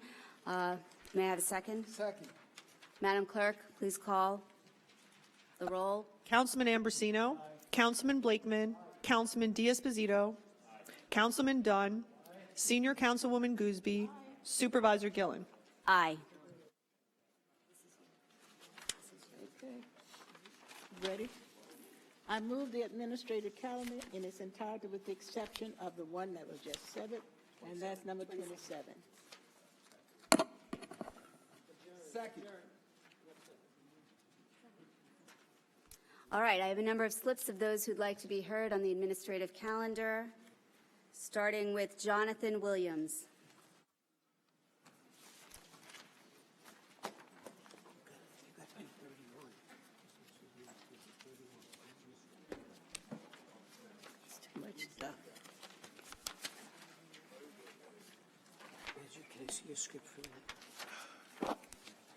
Good afternoon. My name is Jonathan Williams. I'm president of JW Security LLC, located in Freeport, New York. I'm also a member of the Freeport Chamber of Commerce. I grew up right here in Hempstead on Terrace Avenue and Bedell Street, and I currently reside in Roosevelt, and I'm a member of the Roosevelt Chamber of Commerce. I'm a retired NYPD police officer, and I had many assignments. I started in the 79th Precinct and the 23rd Precinct. In my last assignment, I was the driver, a bodyguard, and most of all, friend for the late Detective Stephen McDonald. My company currently provides armed guard security service to the town of Hempstead. I was called up on an emergency basis because the prior company stated that they could no longer fulfill the contract. I signed the contract on December 20th of 2018 on a temporary basis, and the contract was put back out to bid, in which I was chosen out of, it was 10 companies solicited for this temporary emergency contract, and 3 responded, and my bid of $59.50 per pickup was the lowest of all those that responded. The contract was later put back out to bid, and it was opened at a public, it was opened on the public on January 9th, and 2 companies responded to that bid. Dandridge Associates, which I can't even find under a simple Google search, and my company, and a representative from my company was at the opening of the bid. It's my understanding that Dandridge and Associates responded to the bid of $22.22. It's almost 1/3 of my company, and I do understand that the town has an obligation to search for the lowest bid, but they also have an obligation to search for the lowest responsible bidder. I was called up on an emergency basis because the company that had this contract prior to them had to give it up, obviously, because they were proven not to be a responsible bidder because they couldn't maintain it at the price that they had bid on it. I was in contact with the Parks Department and the attorney, and they stated to me that all the paperwork was handed in regarding this company, Dandridge and Associates. I was asked to get commercial liability insurance for the vehicles, and also liability insurance, which I have for my company, in which the amounts the town is familiar with. I would just want to make sure that this particular company has handed in everything that's equal to what I was being asked to hand in order to maintain or to get the temporary contract. I would like the board. All right, sir. Excuse me, Councilman. Excuse me, Councilman. Commissioner Lino, are you here to address this? Okay, thank you. What's going on? All right. Hey, Supervisor, members of the Town Board, good afternoon. I just want to say for public, Kyle Megan, Deputy Commissioner of Parks Department. Before I say anything, I did want to say for public record that John here and his company were of the utmost professionalism, responsive. They made all their pickups and drops just like they were supposed to. And anytime I needed to get in touch with him, he was there. So as far as a vendor in good standing goes, they certainly are one of them. So what about the one that was the lowest bid? What do you know about them? Dandridge and Associates. They're based in Southern New York. I know they submitted. Southern New York, like where? Southern New York. I have the exact name of the town. Rockland County. Yeah, it's in Rockland County. They are certified, they are licensed, and they are insured. They provided insurance for me where they have company insurance and they list the town as an additional insured. They are licensed in the state of New York as a both private investigative firm and an armed guard service, and they're certified bonded by the state. They came So in. let me ask you a question. How many employees does Dandridge have? I don't have that information. Okay. Did they have any references? Again, I was asked to certify them as. No, I'm not. I'm just asking. That may be a question that purchasing might be able to better answer for you. Do we know that? That might be a question that purchasing might be able to answer for you, Gordon. Are they a minority-owned business? Couldn't tell you. So Commissioner they're not Lino. located in the town of Hempstead. And how much are they charging per pickup? $22.50, I believe. Could be $22.25. $22.50 per pickup at the town. How many pickups do we have a day? We have 3 currently, but it changes in our busy season. We're utilizing them, and the town clerk is also utilizing them. So how many pickups do we have on a daily basis when we're busy? 16 for the Parks Department. So 16 for the Parks Department. So basically, there's a lot of pickups on a daily basis. and this company is a lot less than the next lowest bidder. $37. Right, but they're not located in the town of Hempstead. No. And we don't know a lot about them. The Parks Department doesn't, beyond the licensing and certifications that they provided. That may be a Do we know question that they do a good job in other places? Have we gotten references? Personally don't have references from them. Again, that may be something that the townwide purchasing department may be able to answer. What's the historical data with respect to what we pay per pickup over the last 5 years? What would you say the average is? Prior to J&W entering into an interim contract with us, the Parks Department, I couldn't speak for the rest of the town, was using RP investigations at a price point of $21, I believe. I may be $1 or so off, but it's right around 21. And the town clerk was using them as well. May I comment on that? From my understanding, that's part of the reason why they had to close their doors, and they owe their employees a substantial amount of money. I don't want the town had to call me up on an emergency basis because of this type of people will say anything to grab the contract, and then they can't fulfill it. I have a proven track record. I'm a local person. I employ local people who live right here, pay taxes, and they shop locally. Who's doing the work now? Excuse me? Who's doing the work now? John is. JW. Okay, so Excuse me, Councilman, I just want to raise a point that Parks just said purchasing should look into the company, and we just spoke with purchasing, and purchasing said Parks should have looked into the company. So it seems like nobody looked into this company. I'm also wondering, Commissioner Lino, was this put before our compliance officer? Before you had a compliance officer, right? Well, it's before the board right now, so has the compliance officer had a chance to look at this? Not to my knowledge. So I think we should table this item and make sure that the Well, yeah, compliance officer looks Supervisor, at it. I was just going to say, we have a compliance officer.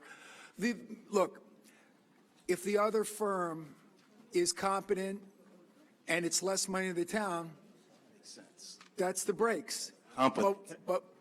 But I think that now that we have a compliance officer, it might be a good idea to put this off for a couple of weeks, and let's do our due diligence, and let's see if there are any issues. And if there are not any issues, then we should take the price that's best for the taxpayers. But I don't know if any of my colleagues. I just have a question, if I may. If you said this already, I do apologize.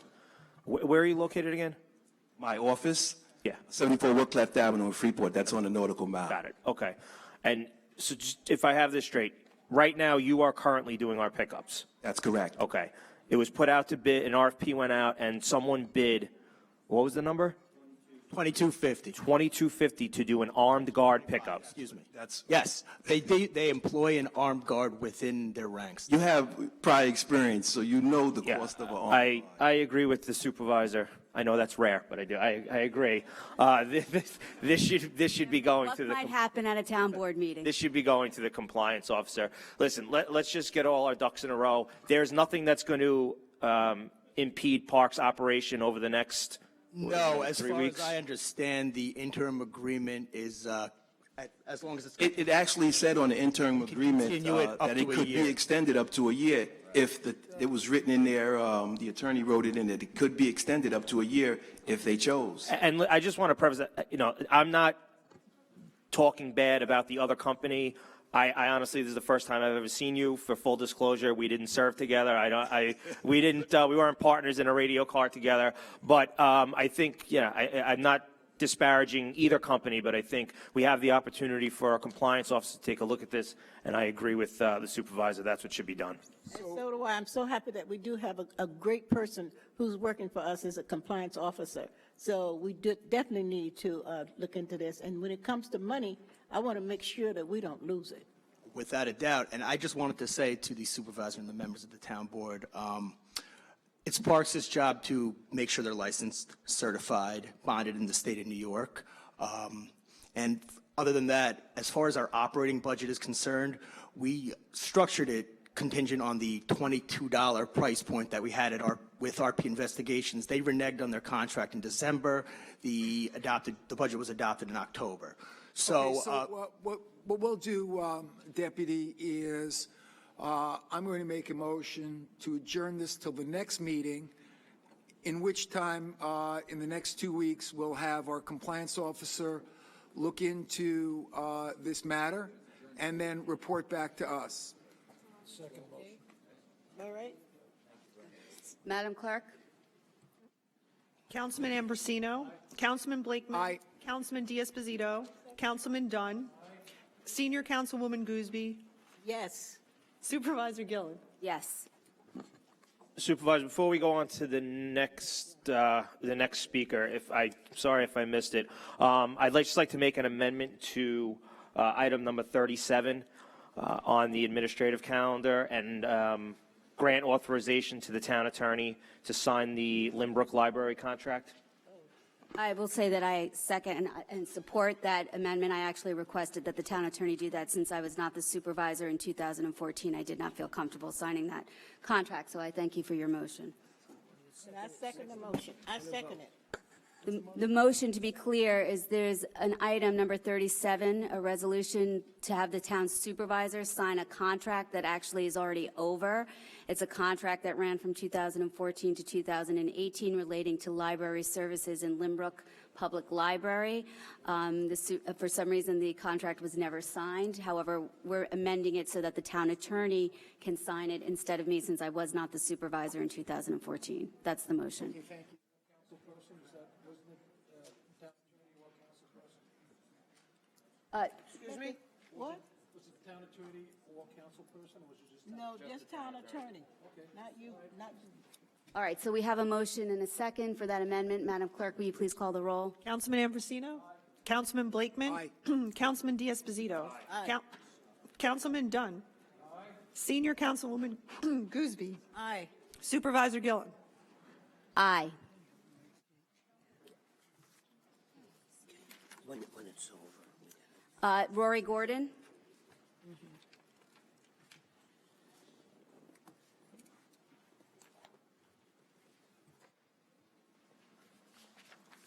Roy Gordon, Hauppauge, New York. Which town attorney is going to be on the ethics board? We actually have adjourned the ethics legislation. There's some discussion about, there's comments on the ethics board, so that hasn't been decided yet.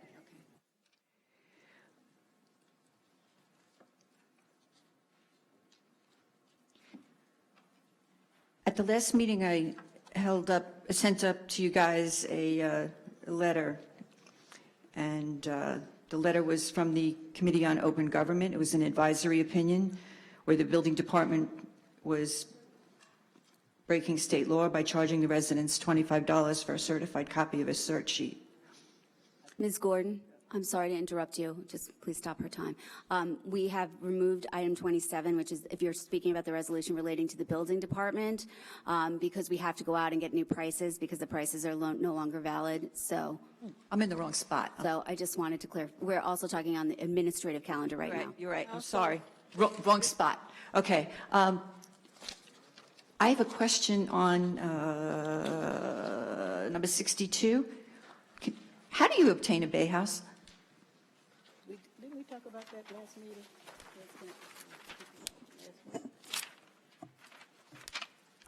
We did talk about this last meeting, and it was adjourned because I think Councilman Ambrosino wanted it to go to our compliance officer.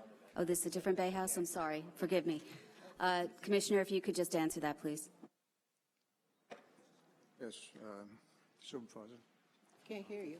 Could you please just speak into the mic, Commissioner, please? That's been going on for years and years. The bay houses are generally kept within the families, and when the families no longer wish to have that bay house, it goes on a list, except in the case where the family or a relative of the family becomes the caretaker, at which time, after 3 years of paying all the rent and insurance, fixing up anything that's damaged, they can then be the owners of the bay house. Other than that, we have a list of people who are interested in availabilities to bay houses if and when they come up. And that's about 13 people on the list presently. So when all those conditions are never met and the bay house falls apart as terms of the requirements, they would then become available on a lottery system. Thank you, Commissioner. Does that answer your question, Ms. Gordon? Yeah, so you get on the list by going to the Department of Conservation and Waterways? Yes. Okay, thanks. Number 63, expressing the intent of the town board when making appointments to fill vacancies in elective offices. Can you be more specific? I read it, but I would rather hear it from you guys.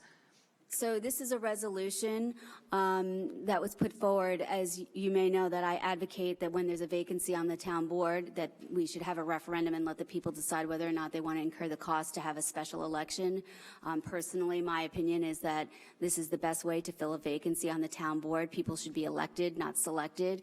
And when people are selected to fill a vacancy on the town board, it gives that person an unfair advantage in the upcoming general election because they have the veil of incumbency and the resources available to them as a sitting elected official when they in fact have not been elected. However, in August of 2018, the board changed the rules and prevented me from ever being able to put the special elections legislation forward unless the board all decides that I'm allowed to put it back on the calendar. That was the same issue that I discussed with the foreclosure registry. So since I'm no longer able to put forward legislation, which again was not mandating that we had to have special elections, it was legislation asking for public comment on it about possibly putting forward a referendum to the voters on whether or not we should have special elections to fill vacancies when they occur on the town board. Right now, the only two people who were initially elected to the town board are Senior Councilwoman Gooseby and me, and the clerk was also elected. Our tax receiver and every other council member was initially selected, not elected for their seat.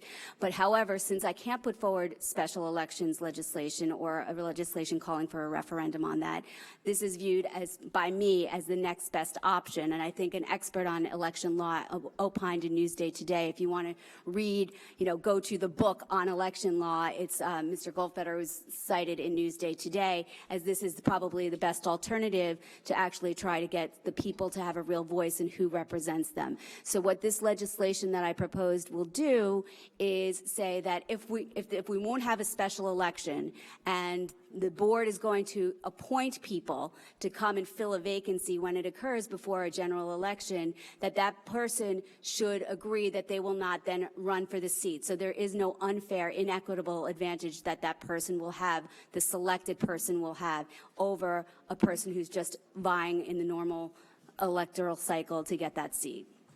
I thought that's what it meant, but I just wanted to get clarification on it. And lastly, number 27 was severed. All the people that were here at the last meeting.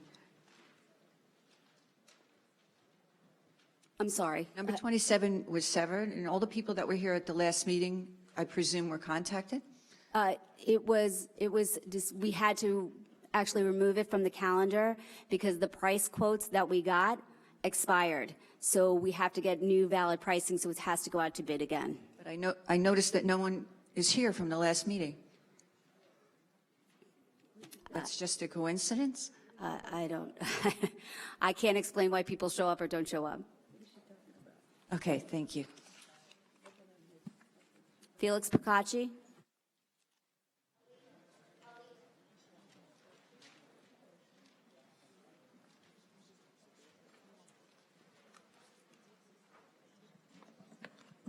Felix Procacci, 1165 Bond Street, Franklin Square, New York. On the number 63, I hope that before you pick anyone, even if it's just an interim, I would like to see language actually, so it's more formal, that have that person that you want to intend on, or maybe the people that you intend on possibly selecting to serve 6 months, a year, whatever that is, it depends on when the event occurs, that there's an opportunity that the people get to meet them first before you select them, as opposed to just, hooray, this person got selected, because just like you're trying to create that, get rid of that unfair advantage, a person who's selected by this board may still work to help the person that they intend on running in November. So I just ask that that be done. And On item number 69, the various offices, positions, occupations, as I've said many times, I did foil the documents. Unfortunately, I don't understand why it's taking a long time to give me this information on account of, the people who are taking leaves of absence in particular, in addition to the people who have retired or terminated, because when we were at the budget hearing, everybody, the comptroller's office, he knew exactly how many people retired.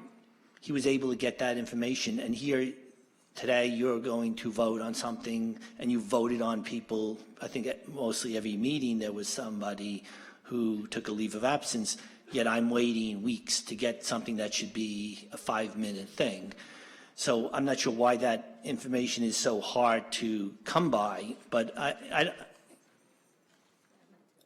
Okay, if you just stop the clock for a minute. I know, Mr. Raw, have you been involved with this FOIL? Is it seeking HIPAA-protected information, or what is it?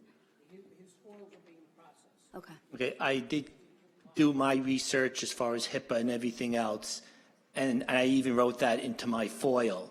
There's nothing to be found. I called several agencies related that when I went to the HIPAA website, it pushed me to other agencies, and I called them, and there was nothing there.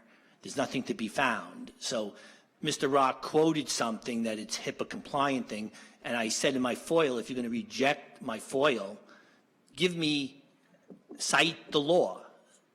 Has your FOIL been rejected, Mr.? No, it hasn't been rejected, but if you decide to not give it to me, and I would even say to go further, if you're going to continue, in my opinion, violating the law, why don't you cite to me, give me what Mr. Ross says, there's some HIPAA compliance. Okay, I'm a reasonable guy, I think.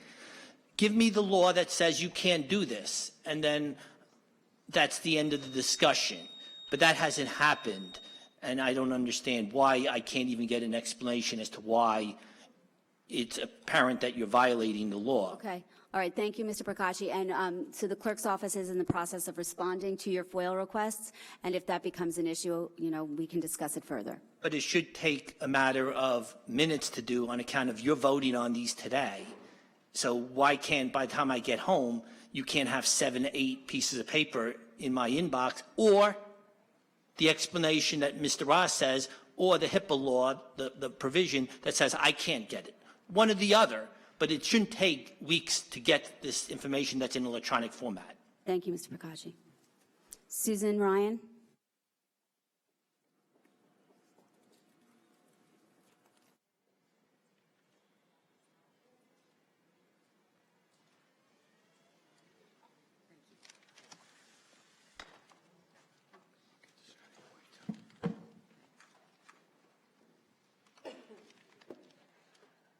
Good afternoon. I just wanted to speak on, in Newsday, in fact, today, I read the article about item 63, and it's in regard, I was here several months ago, and there was a request to have a public hearing just on talking about special elections in the town of Hempstead, and that was tabled or turned down. So there wasn't an opportunity, first of all, for the public to even discuss whether special elections are, appropriate, legal, what are the guidelines. There was just no information and no opportunity for the public to take a look at that. So I'm very much in favor of, this is the article in Newsday that I pulled out today, but just in terms of taking a look at a resolution where somebody who is finishing up that is appointed to finish a term of an elected official can take that, position for the period to finish off the term and then agree not to run again, because the amount of political appointees on the town board is, taken to a new level here in the town of Hempstead. There's, it's 112 years of one party, and, it's really there needs to be some fresh blood, and you recycle a lot of the same Republican,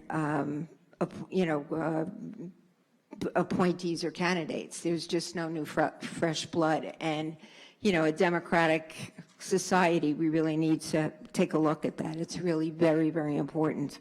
I also look at the gridlock here for the town of Hempstead and the normal voting on a lot of many, and I don't even know the number, and I think I might foil that. The amount of votes that are turned down on the party line where it's 6-1 or 6-0 in terms of in issues that Laura Gillen puts forth on this board is just disgraceful, and that shows there's no partisan. It's a very partisan type of election process here. So I really think in the town of Hempstead we need to take a look at this. Also, in terms of these meetings, I mean, when you look at the agenda items, you've got to make this a little bit more user-friendly. I've been here 5 hours, and my muscles are screaming at me, and I was not going to leave till I was able to talk.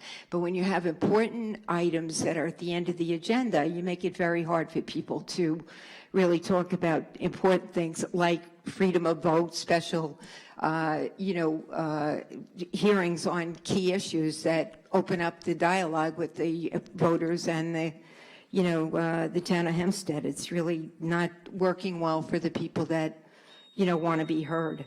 And I think that's pretty much, what I wanted to talk about. I really would advocate that people take a look at this, resolution that Laura's bringing forward, because it's hurting the taxpayers, and all of you are here to help the taxpayers. Thank you, Ms. Well, we Ryan. don't have one-party rule here in the town. It's called majority rule, so the majority gets to determine what happens. Exactly. Unlike the state government, which now is completely one-party rule, that's brought us recreational marijuana, third trimester abortions, and chased Amazon out of New York State. And regardless of the issues, you're looking at, you don't like one party in Albany, and we have one party here.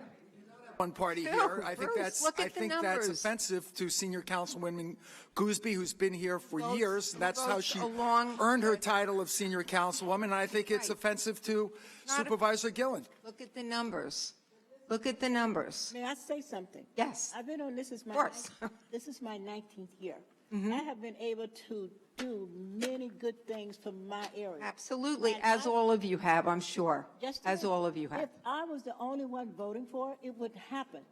When whatever's in my district that I want, they will ask me, is this what you want, so forth and so on, and I'll say, yes, they vote for it. If there's something in there, that's why we have councilmatic districts. We didn't have it before. We have councilmatic districts, so each district can be seen, and we can hear from it and take care of it. That's why we have them. And We I went to court for that in 1988, and we won it. Okay, so that's why we have them. So every one of us respects the other person's right as a council person.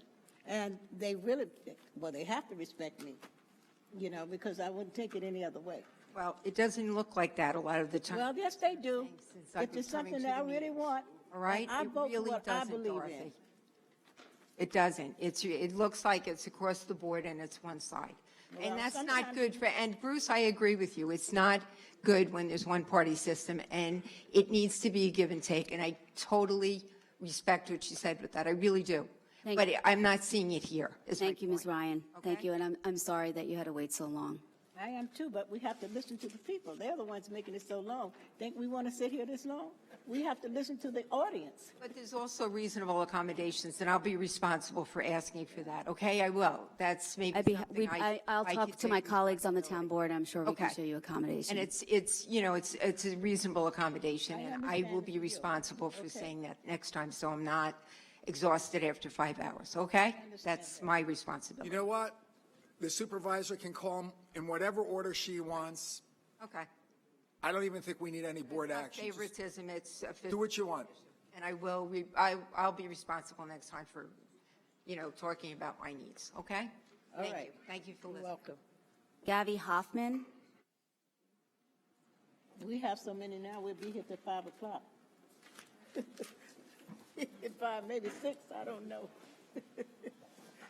Gabi Hoffman, 333 Halsey Avenue in West Hempstead. I'm here to speak also about the proposal by the supervisor regarding the appointments.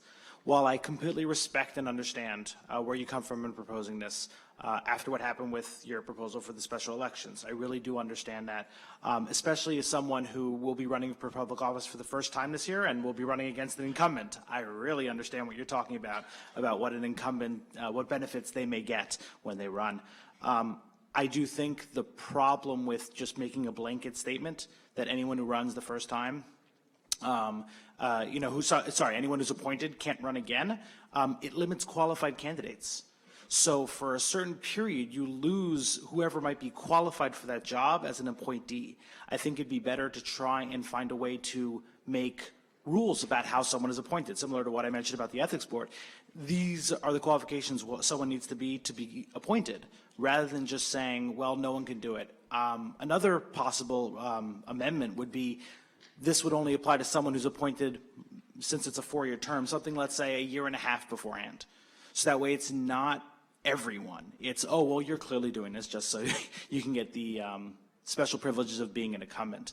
If someone's appointed, let's say, a year into the term, that's 3 years of actually doing the job. And I wouldn't think that's be the situation where someone's trying to be, subversive in the way they're doing it. So maybe setting a time limit. A year, I really do hear it. Term's almost up, things are ready to go, and now you're appointing someone new. That would make more sense. That's just my thoughts on the matter. I understand where you're coming from, I really do. But I think by doing it in a way that stops the appointments, it really does limit the quality of the candidates, because then you only will get people who say, I'll do it for a year and then I'm done, no problem, as opposed to getting people who will say, yeah, I'm ready to do this, I'm ready to go, and I'll do it for as long as I can because I'm good at this job, or people think I'm good at the job if they keep getting reelected. Thank you. Thank you for your feedback. Just to be clear, I think that the best way vacancies should be filled is by the people who actually live in that district. They should vote and they should select the person. But I'd also point to what happened with the AG this year in New York State. Barbara Underwood served until there was a proper election for the AG. She was more than qualified. She'd been in that office forever. I think you can get qualified people who would step up just to fill a place until there was a fair and open election. Was she not allowed to run again? She could. See, that's the one. I completely, again, I understand, and I think I agree, I'm not sure really, about the special elections, I really do. It's just, I think this is not the best solution to the problem that you have, that it won't be put up for vote. Thank you. Patty Harris?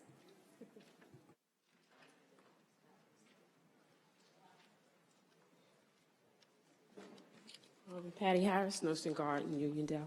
I'm sorry.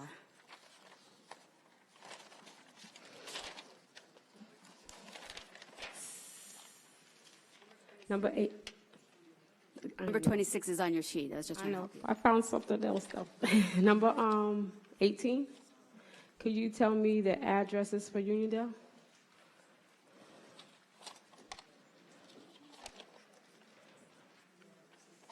Commissioner Rodcam?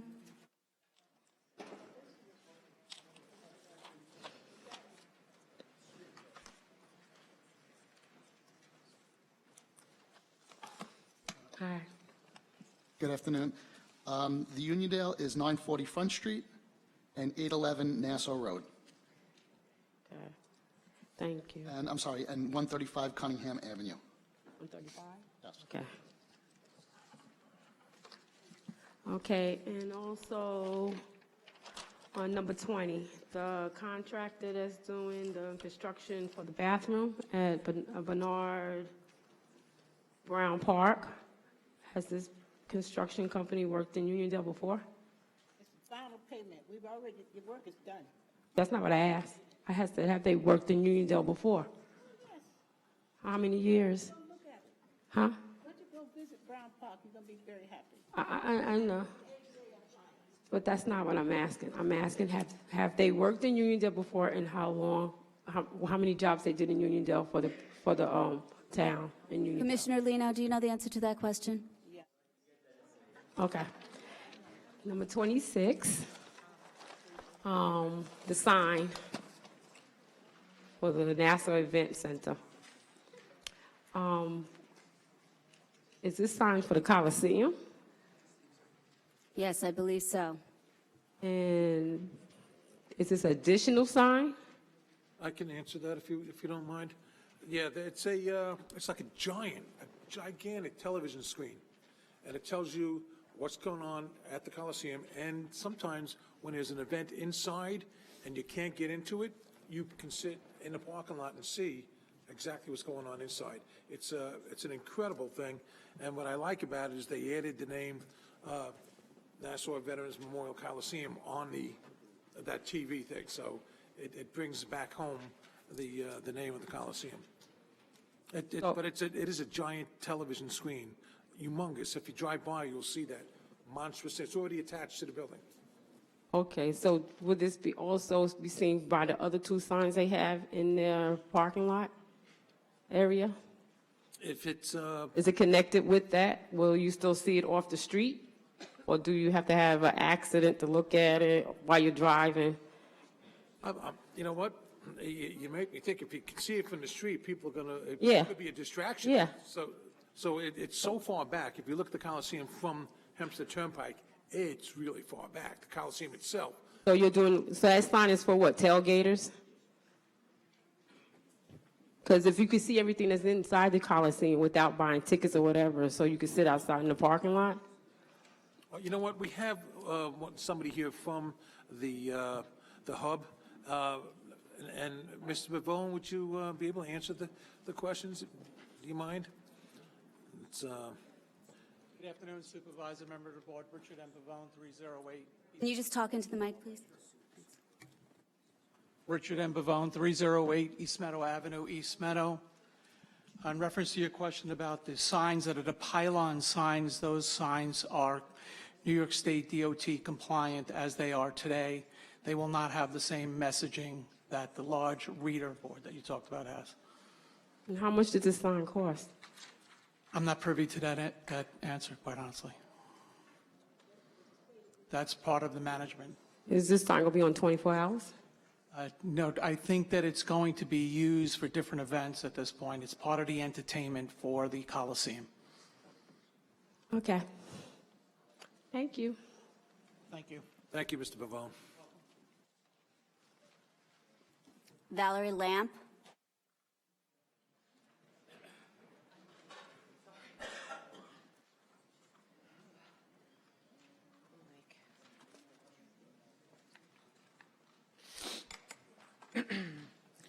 Valerie Lamp Baldwin, numbers 43, 44, 45, please. With respects to these resolutions, increasing monies to outside vet clinics. If I'm doing the numbers correctly, it looks like this is a total of $936,000 that we're sending out to outside vet clinics. And it's not including all of them, but from what I gathered, the budget for this was $465,000, which leads us to being $472,000 over budget already, and it's February. So I'm just wondering, I'm confused because from what we're being told, these cages are empty. There's like a record amount of adoptions, and I know personally, firsthand experience, that I had to fight for a cat who was found dying in the middle of my street to be taken in. The original animal control officer didn't want to take the cat in. So then, sorry, you know, we had to fight for that animal to be seen and get its medical attention. I also know of another case number 7827, that was found with, through sonogram, a blockage in the animal's stomach, and it was recommended by Central Vet, one of our contracted vets, to have exploratory surgery. The animal to date, and it's been months, has not had that recommended surgery. So I'm seeing a disconnect with the amount of money that we're spending at these places and the level of medical attention, which I know the supervisor loves to rave about, second to none medical. I vehemently disagree. I also think that at almost $1 million a year, and not including all of these other contracted vets, that why don't we just hire a couple of emergency vets to have on staff at the shelter so that we're not sending out and almost $500,000 over budget in February? Commissioner, would you like to address that? Oh, you knew. Oh, good. How are you? You knew I was coming, huh? Here, you can have this broken one. No, I'm only kidding. Thank you, Supervisor, Town Board Member, Senior Councilwoman. First, number 43, that is an older contract. Somehow, the veterinary, was it Porter Vet, neglected to put a $2,000 bill, so we needed to increase it $2,000 to make that. So that one isn't part of it. The other two resolutions, we're asking for an increase for off-site vets. To be quite honest, just as she said, when you do these things, you do them and as past practice. So the trending for the end of last year, when the animal shelter was full, actually very much full, as Ms. Lamp said, we did X amount of business. We used those that last quarter or the last 4 months to come up with figures, and those figures would entail an increase. Last year, the actual use from Porter Vet was $258,000. This year, excuse me, Porter Vet was $262,000, and Central Vet was $258,000. We're now asking for $383,000 and from Central and $412,000. Excuse me, $383,000 from Porter and $412,000 from Central. The reason you do that is you want to, right now everything is at historic lows and everything is very fine. What if things change? What if there's many hoarding cases? What if there's many things? And as far as Ms. Lamp asking, why don't we just hire another vet or two? These are hospitals. These are locations where they have machinery that we just aren't able to handle and things of that nature. A CAT scan, taking care of an animal that has cancer, things of that nature. We just don't have those abilities. And to have someone there, to have a vet there 84 hours a week more, we'd have to hire 2 full-time vets at least $100,000 per vet plus benefits. It's going to be almost $300,000. It doesn't sound like a bargain because a lot of them were incapable or just don't have the ability. Sometimes you need a doctor in life and sometimes you need a hospital. Well, okay. That said, you know, my experience with a couple of these animals and also many people who I've spoken to, the animals are often not getting the medical attention that they require. I know another pet professional who went to specifically foster special needs animals, and 2 animals that she looked at were in dire need. They were in pain. They were suffering. One had an infection. The face was blown out over here. And, you know, the other animal, again, case number 7827, that animal has still not had the medical attention that it needs, and it's been months. So I don't get it. Intake is down, according to you guys, and the cages are empty, or there's a lot of empty cages, but our medical bills are now going to be skyrocketing just on the contracted vets alone. This is what, almost double? Again, this isn't for use at all. Actually, use is down. This is money that, so at a later date in the event that we do have problems where we need additional money, we wouldn't have to come back and ask the board. Right now, we're at levels where we're not going to come near the 412 or 383,000, but this is a business where, just like in a regular hospital, you have no idea when something's going to go wrong. And as far as the other 2 animals you mentioned, we're only discussing funding. But if the trajectory is going down, why is the monies allocated to these places going up almost double? Commissioner, isn't this just allocating some so that if we have animals in needs and we're getting low in funding, we don't have to wait to do another town board meeting to get animals the care that they need? Right, this money is just encumbered. We didn't go out and take the money yet. This is just the ability for the town of Hempstead to reach out and get those money so that the animals could have services without us having to wait a few weeks or owing the vet too much money where there's a problem. Thank you, Mr. Marino. I recognize that, but the reality is there are animals who are being neglected medical attention, and by increasing the budget, I don't understand how that solves the root of the problem. The root of the problem is that animals are not being appropriately cared for. Thank you, Ms. Lamp. That's your opinion. Mary Ellen Cray? It was yours too, Supervisor, when you ran. And now things are so much better. Mary Ellen Cray?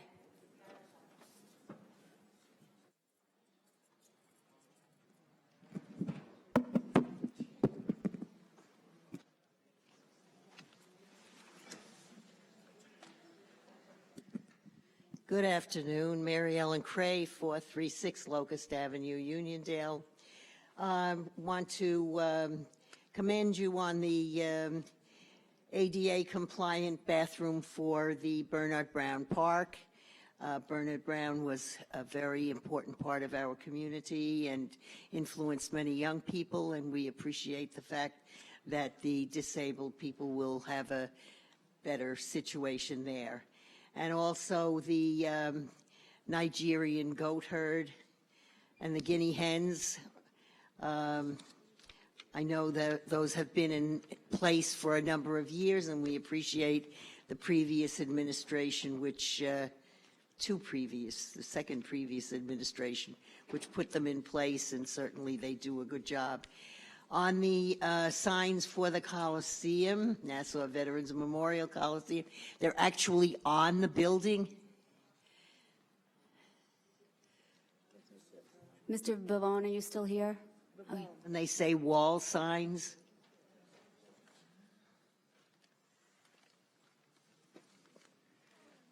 The LED board that is on the actual elevator shaft of the Coliseum has lettering that is electronic that will say the Nassau Veterans Coliseum. Right, no, but I'm saying they're actually on the building. So if this says 4 LED screens, they'll all be on the elevator? No, there's one that's on the south side of the building, which is the larger reader board, and then there's 3 separate ticket signs that'll be on the east side on the site plan that we submitted, which are above the doorway entranceway that say tickets. It's an actual location sign so people know where to purchase tickets from. Oh, so those are not the kind that Mr. Dunn described with only the south side? Yes, this is the other 3 signs, which say tickets, are much smaller, and they're above an entranceway to the east side of the Coliseum. Okay, where the Marriott is. That is between the Marriott and the Coliseum. Yes, that is correct. Okay, thank you very much. I think that's it.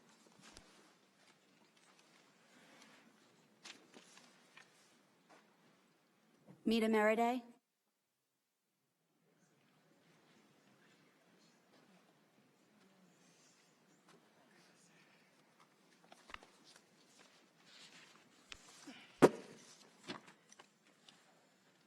Long day.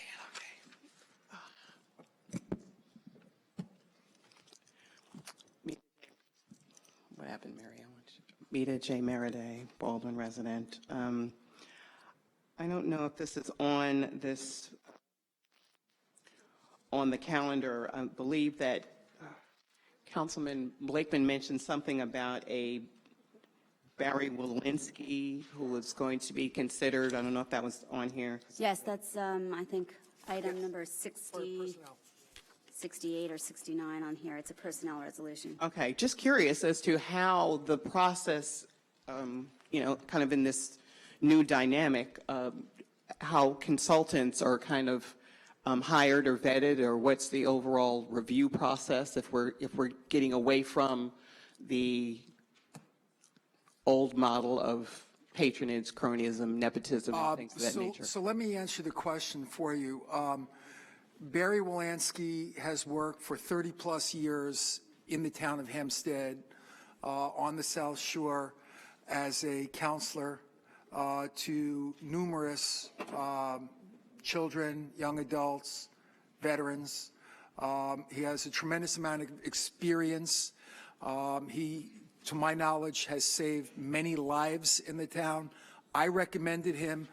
Mr. Walensky, to my knowledge, is not a member of the Republican Party. I don't know if he's a Democrat, a Republican, an independent. He has never been a candidate for office. Basically, when he retired from the Tempo Group, which is a very well-known group, he became available, and we were in the process of looking for someone who had a lot of experience and someone who would be a zealous advocate for the positions that the town takes with respect to alcohol, drug abuse, and suicide prevention. in addition to someone who would act as a referral agent for us as members of the town board and for people who call the town who may need some guidance as to what type of treatment they should get. So he knows all of the networks that are located here in Nassau County and beyond. And if someone calls my office or one of my colleagues' office, for instance, and says, I have a child in crisis or I have a child who I suspect has an issue, he would be the one that would interface with them. He doesn't treat them. That's not part of this job description. He would then refer them to what he believes is the right agency, or he would give them a choice of agencies, and then he would do the follow-up to make sure that they were properly treated by those agencies and that they were responsive to their needs. So was this a contract that was kind of like let out as some type of RFP or RFQ or? Ms. Meriday, it was not, and I will tell you that from my perspective, this is a job that should have been posted. I have no doubt, Councilman Blakeman told me that Mr. Wolanski is a hero in his community. He may be the most qualified, wonderful person. I'm not making any disparaging comment on his qualifications, on who he is, and he may well be the very best person for this job. However, I think we are trying to make a change here for the veteran in the town of Hempstead, and this is a job that should have been posted, and so I do not agree with the process that was followed in terms of putting up this person for this office. So I will be voting against this, just so you know, because I think this is someone who's in our Office of Veterans Affairs and Public Service, and I'm not even sure if he's a veteran. So that, I think, might be offensive to our veteran community. So You don't have to be a veteran to be able to counsel veterans on the available treatments that are here in this community and to make sure that they get to the right agency. So I don't know, being a veteran is a requirement, but I will tell you that his son is a distinguished Army veteran who is now posted with the Pentagon, so he has a personal interest in all of the issues that concern veterans, and he's been an outspoken person on issues related to drug and alcohol abuse, from post-traumatic syndrome and preventing suicides of our veterans. So I have to say this, I'm a little surprised that we would put process over what I consider excellence. For about 6 months, we've known this position was being created. We created the position in our last budget in October, and not one recommendation was made except by me.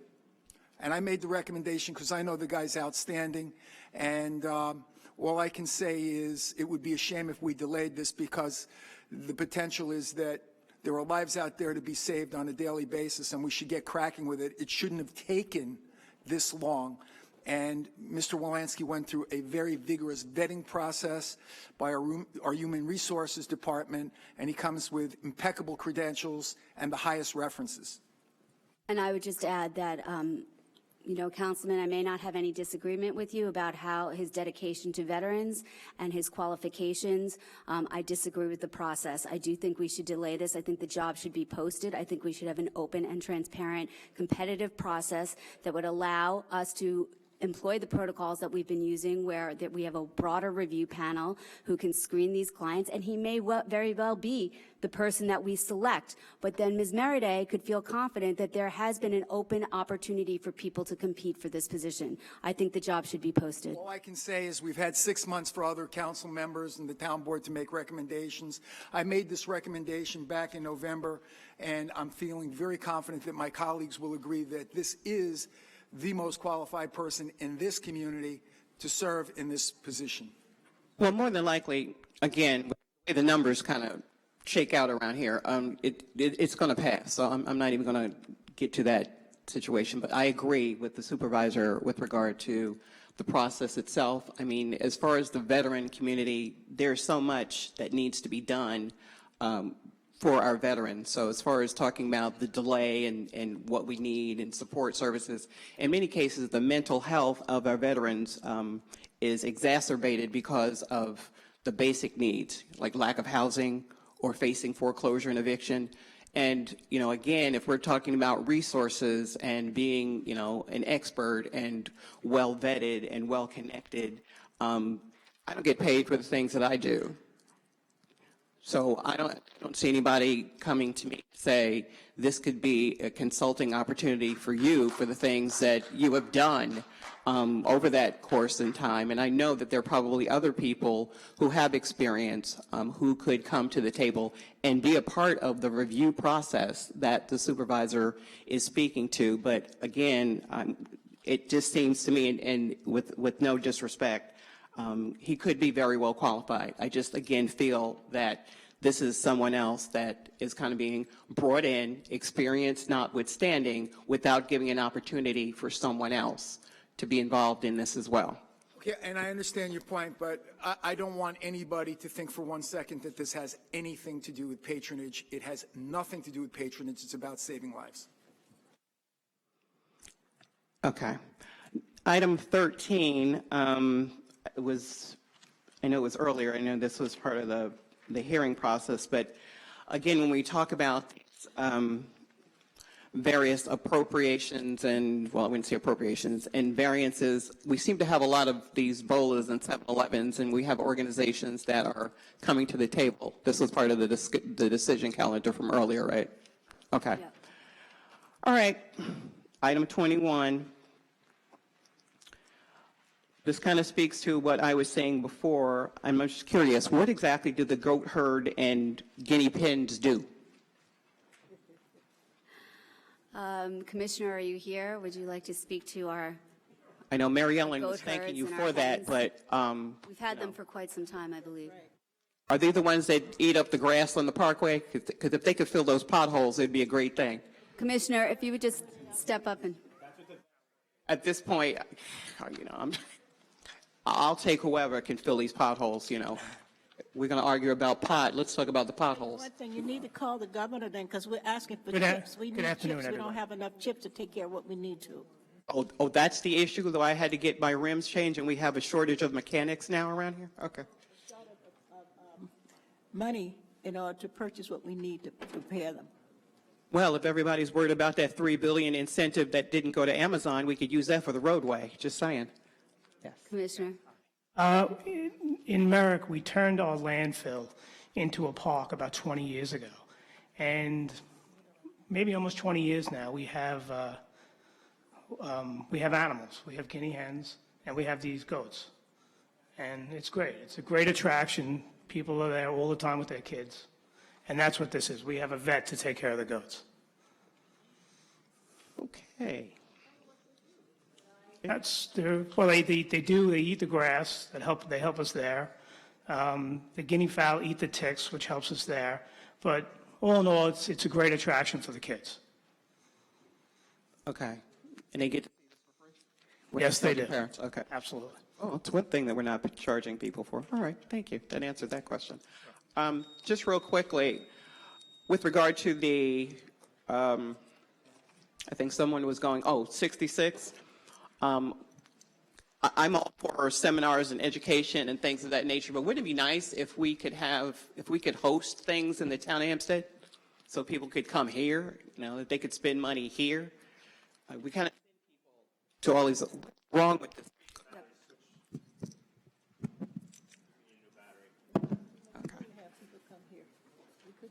Yeah, I think these are state or county-wide or, no, government. It's It's all over the whole state of New York. Yes. It's all over the state of No, New no, York, this but is it seems like we don't seem, nationwide seminars. there should be an opportunity for people from outside of the state to come here. I mean, do we not have some expertise or professional development workshops or seminars that we could host that other municipalities are paying for their people to come here to spend money here? Thank you. It's nationwide. So you don't want people to come to the town of Hempstead to spend money? It's too big. They have a place, they can have classrooms. People are also trained, so they know some of the they have classes for specific things. We don't have that kind of space. We have colleges, universities, and hotels that could accommodate that. Thank you, Ms. Merriday. Lucille DeFina? Thank you.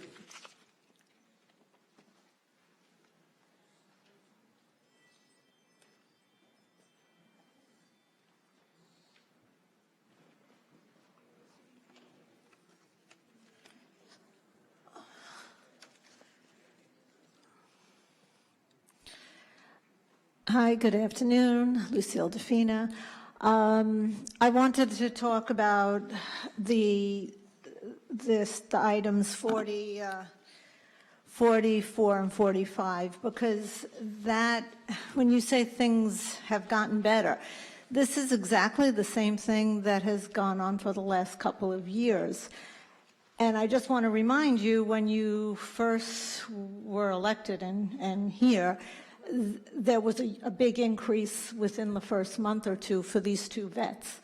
And if I can recall, I had said that that's something I wish you would look into immediately, because when things were on the upswing and truly getting better after the lawsuit and after the first audit, what the town of Hempstead did, what Kate Murray had done, is send out RFPs. They had vets in the area bid for contracted services at the town of Hempstead Animal Shelter. And we had like 6 or 7, maybe even 8, very reputable, good local vets, like Island Trees, Hilton Head, Meadowbrook. There were special prices for all these services. And this saved tax dollars. This saved people a lot of money, because these were very good rates. And in fact, once in a while, when you adopted an animal or fostered, you were able to get the town of Hempstead Animal Shelter rates from these vets when you took the animal you adopted from Hempstead. So it was a win-win for everybody, and it worked out really well. But then, of course, as the shelter started reverting back to the way it is now, with Dr. Siegel taking control of the wheel, he did not like that Hilton Head, Meadowbrook Animal Hospital, Island Trees, East Village Green were sometimes very dissatisfied with his diagnosis, his... Can you please be disruptive, and we can't hear Ms. DeFina? They were not pleased with the condition of some of the animals that were adopted, fostered, or in need of medical care while staying at the animal shelter. And that caused them to be blacklisted. And their contracts were no longer renewed. And one by one, they are all gone, and they're gone till this day. And the only 2 vets that keep coming to the animal shelter and getting contracts with the animal shelter are these 2 vets. And I had said to you back when you first were elected that these vets are very expensive. These 2 vets, their prices are through the roof. They are emergency vet care. And you shouldn't be taking an animal to these vets unless it is late at night emergency vet care. That's what they are, emergency vet care. So you really need to look into this instead of just letting the budget keep giving them more and more money, because I think there's a conflict of interest here. I don't think Dr. Siegel should be picking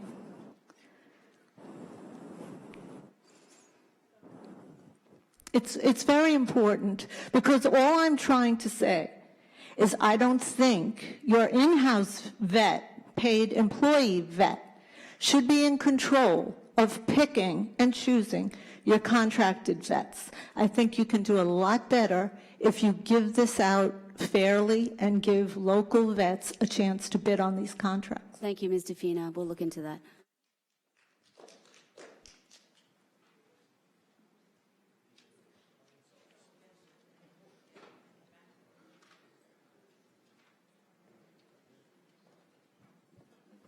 Okay.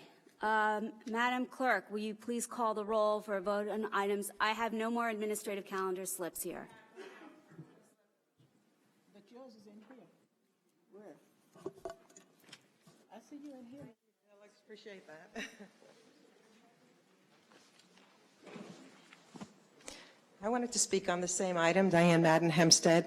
Ms. Madden, yes. a number of times you said we don't have slips for you. You come to board meetings a lot. If you'd like to speak on in public comment, administrative calendar, public hearing, it would be easier. We can avoid this if you just fill out separate slips, because what happens is Dominic will put them into different categories for me on each public hearing, on the administrative calendar, on the miscellaneous, which is the public hearing calendar. So maybe that your slip was put in here and he didn't realize you wanted to speak on many things. So this way we don't have this problem going forward if you would just fill out the separate slips on anything you want to speak on. No problem. I mean, normally you do say, and other supervisors have said, does anyone else want to speak? So thankfully, when that was said previously, I was able to stand up. Yeah, I say that all the time, but Dorothy Gooseby, our senior councilwoman, is very hungry and she wants to take a lunch break and I want to accommodate her.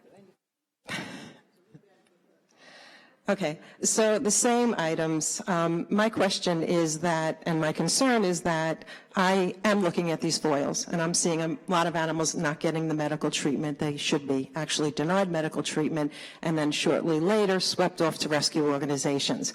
Now, when an animal was brought recently, that was denied exploratory surgery, the dog ended up at Wanta Animal Hospital, who, by the way, is absolutely outstanding. Every one of their vets, top notch.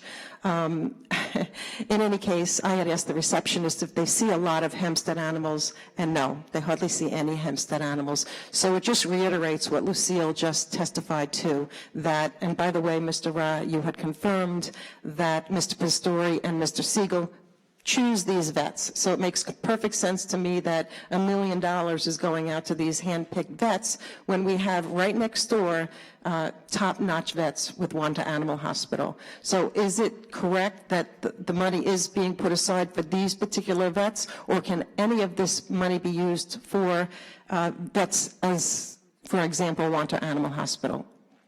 Just so we're clear, I don't know that I've ever said about Mr. Pastori. Well, so we're clear, you absolutely did. I'll dig up the video. We had asked you on the record. We said, who picks these vets? And you said Pastori and Siegel. These are, I don't know that I would mention them by name. They're departmental recommendations. I would think that however General Services does that, it's a departmental recommendation. I don't know that any one particular person makes that decision. Well, again, I'm going to reiterate that someone needs to look into this, because there are outstanding vets that are much more reasonable. And yeah, they may pick up on some of the denying of certain medical procedures that are going on there, but these animals deserve the best care, and they're not getting the best care. Commissioner, if you would just come down for a moment. In terms of selecting these outside vets that we use, was there an open and competitive process, and are we bound by a contract? I'm sorry, Supervisor. I'm commissioner for 3 years, and we've been renewing these two contracts. So these are the two vets that we have.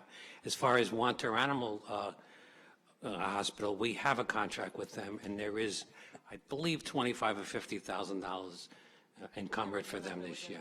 Madam Supervisor. They're getting some, because when I fill out the claim forms, I see them. So I don't know how much they're getting, but again, they close at a certain time. The other two are 24-hour service, which is what we need, one on one part of the town and one part on the other, so we can get the animal to the closest place. I do believe Wanta has expanded hours, Yes. additional hours other than the animal shelter. They have expanded hours, but they're not 24 hours. No. Not that I believe. Right. Well, I do urge you to send some animals over there, because they are top-notch vets and they're reasonable, and it would be a savings. I happen to agree with you, so yes. Yep, thank you. Madam Supervisor. Just so we're clear, last year an RFP was done for veterinary services at the shelter, and no vendor that responded was denied. They were all awarded.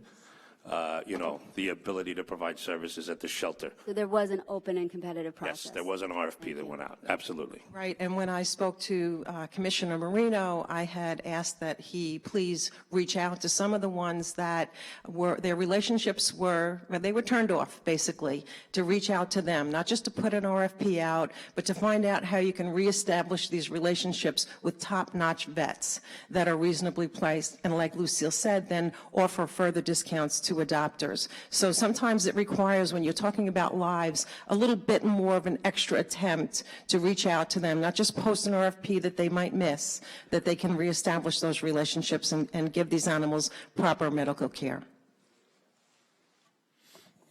Thank you. Actually, Mr. Salmon, before we call the administrative calendar, I just wanted to ask you a question.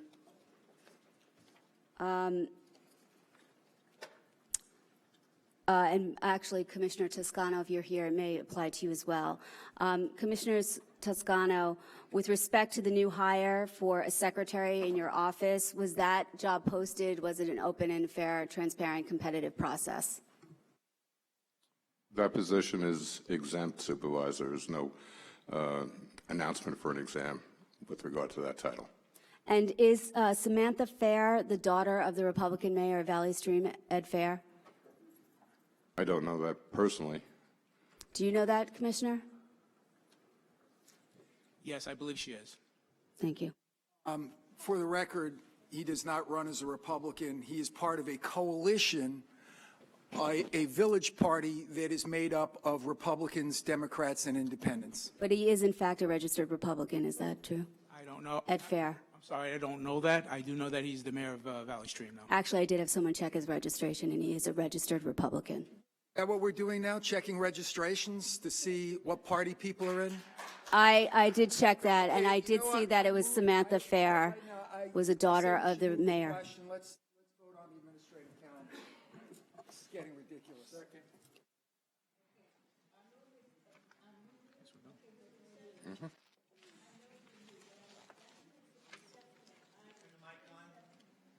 Oh, you be quiet.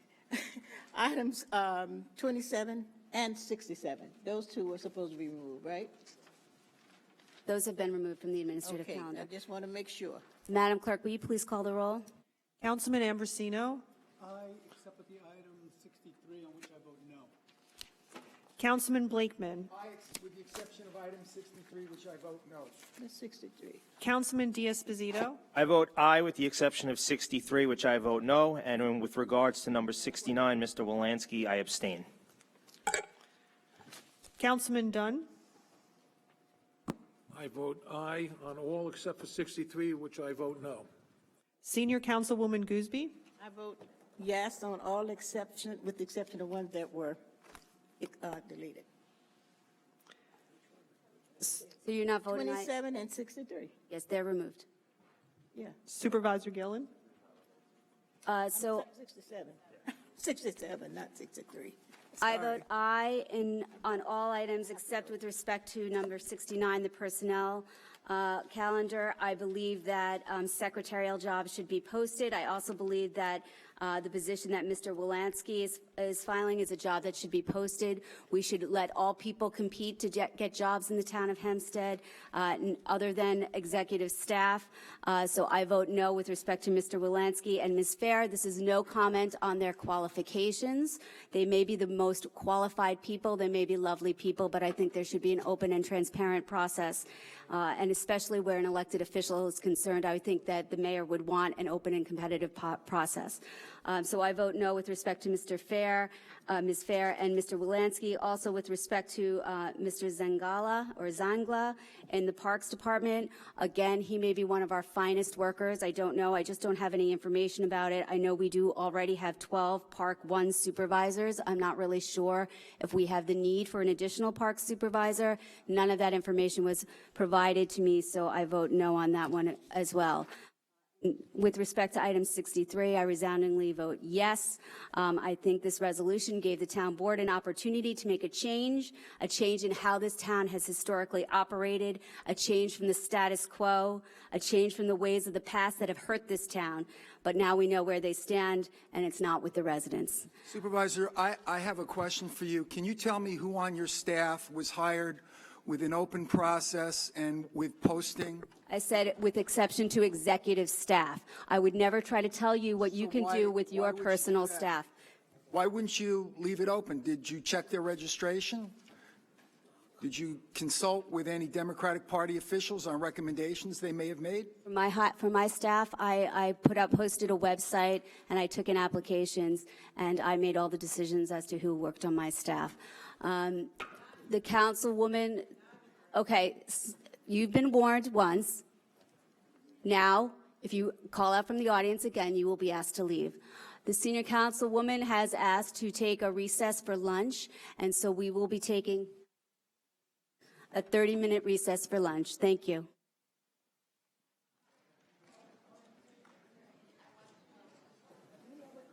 Oh, I'm sorry. We have to first move to adjourn the meeting. Excuse me, before we make a motion to, I guess, adjourn the meeting, I would like to make a motion before we take a break that moving forward in our town board meetings, that we follow the rules and the order in which we vote and have the supervisor vote first, as she's supposed to, as per the rules.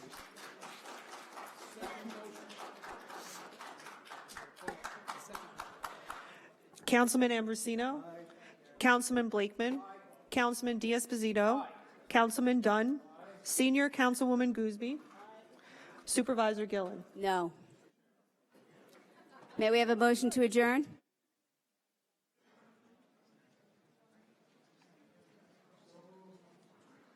Again. Councilman Ambrosino. You have to call Supervisor Gillen first. I did. She said she voted no. You want to make a motion to adjourn? Motion to adjourn. Oh. You Call Supervisor Gillen. Supervisor Gillen. Are we voting on the motion to adjourn? Oh, yes.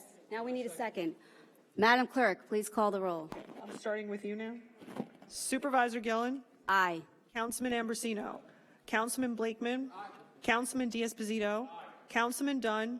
Senior Councilwoman Gooseby.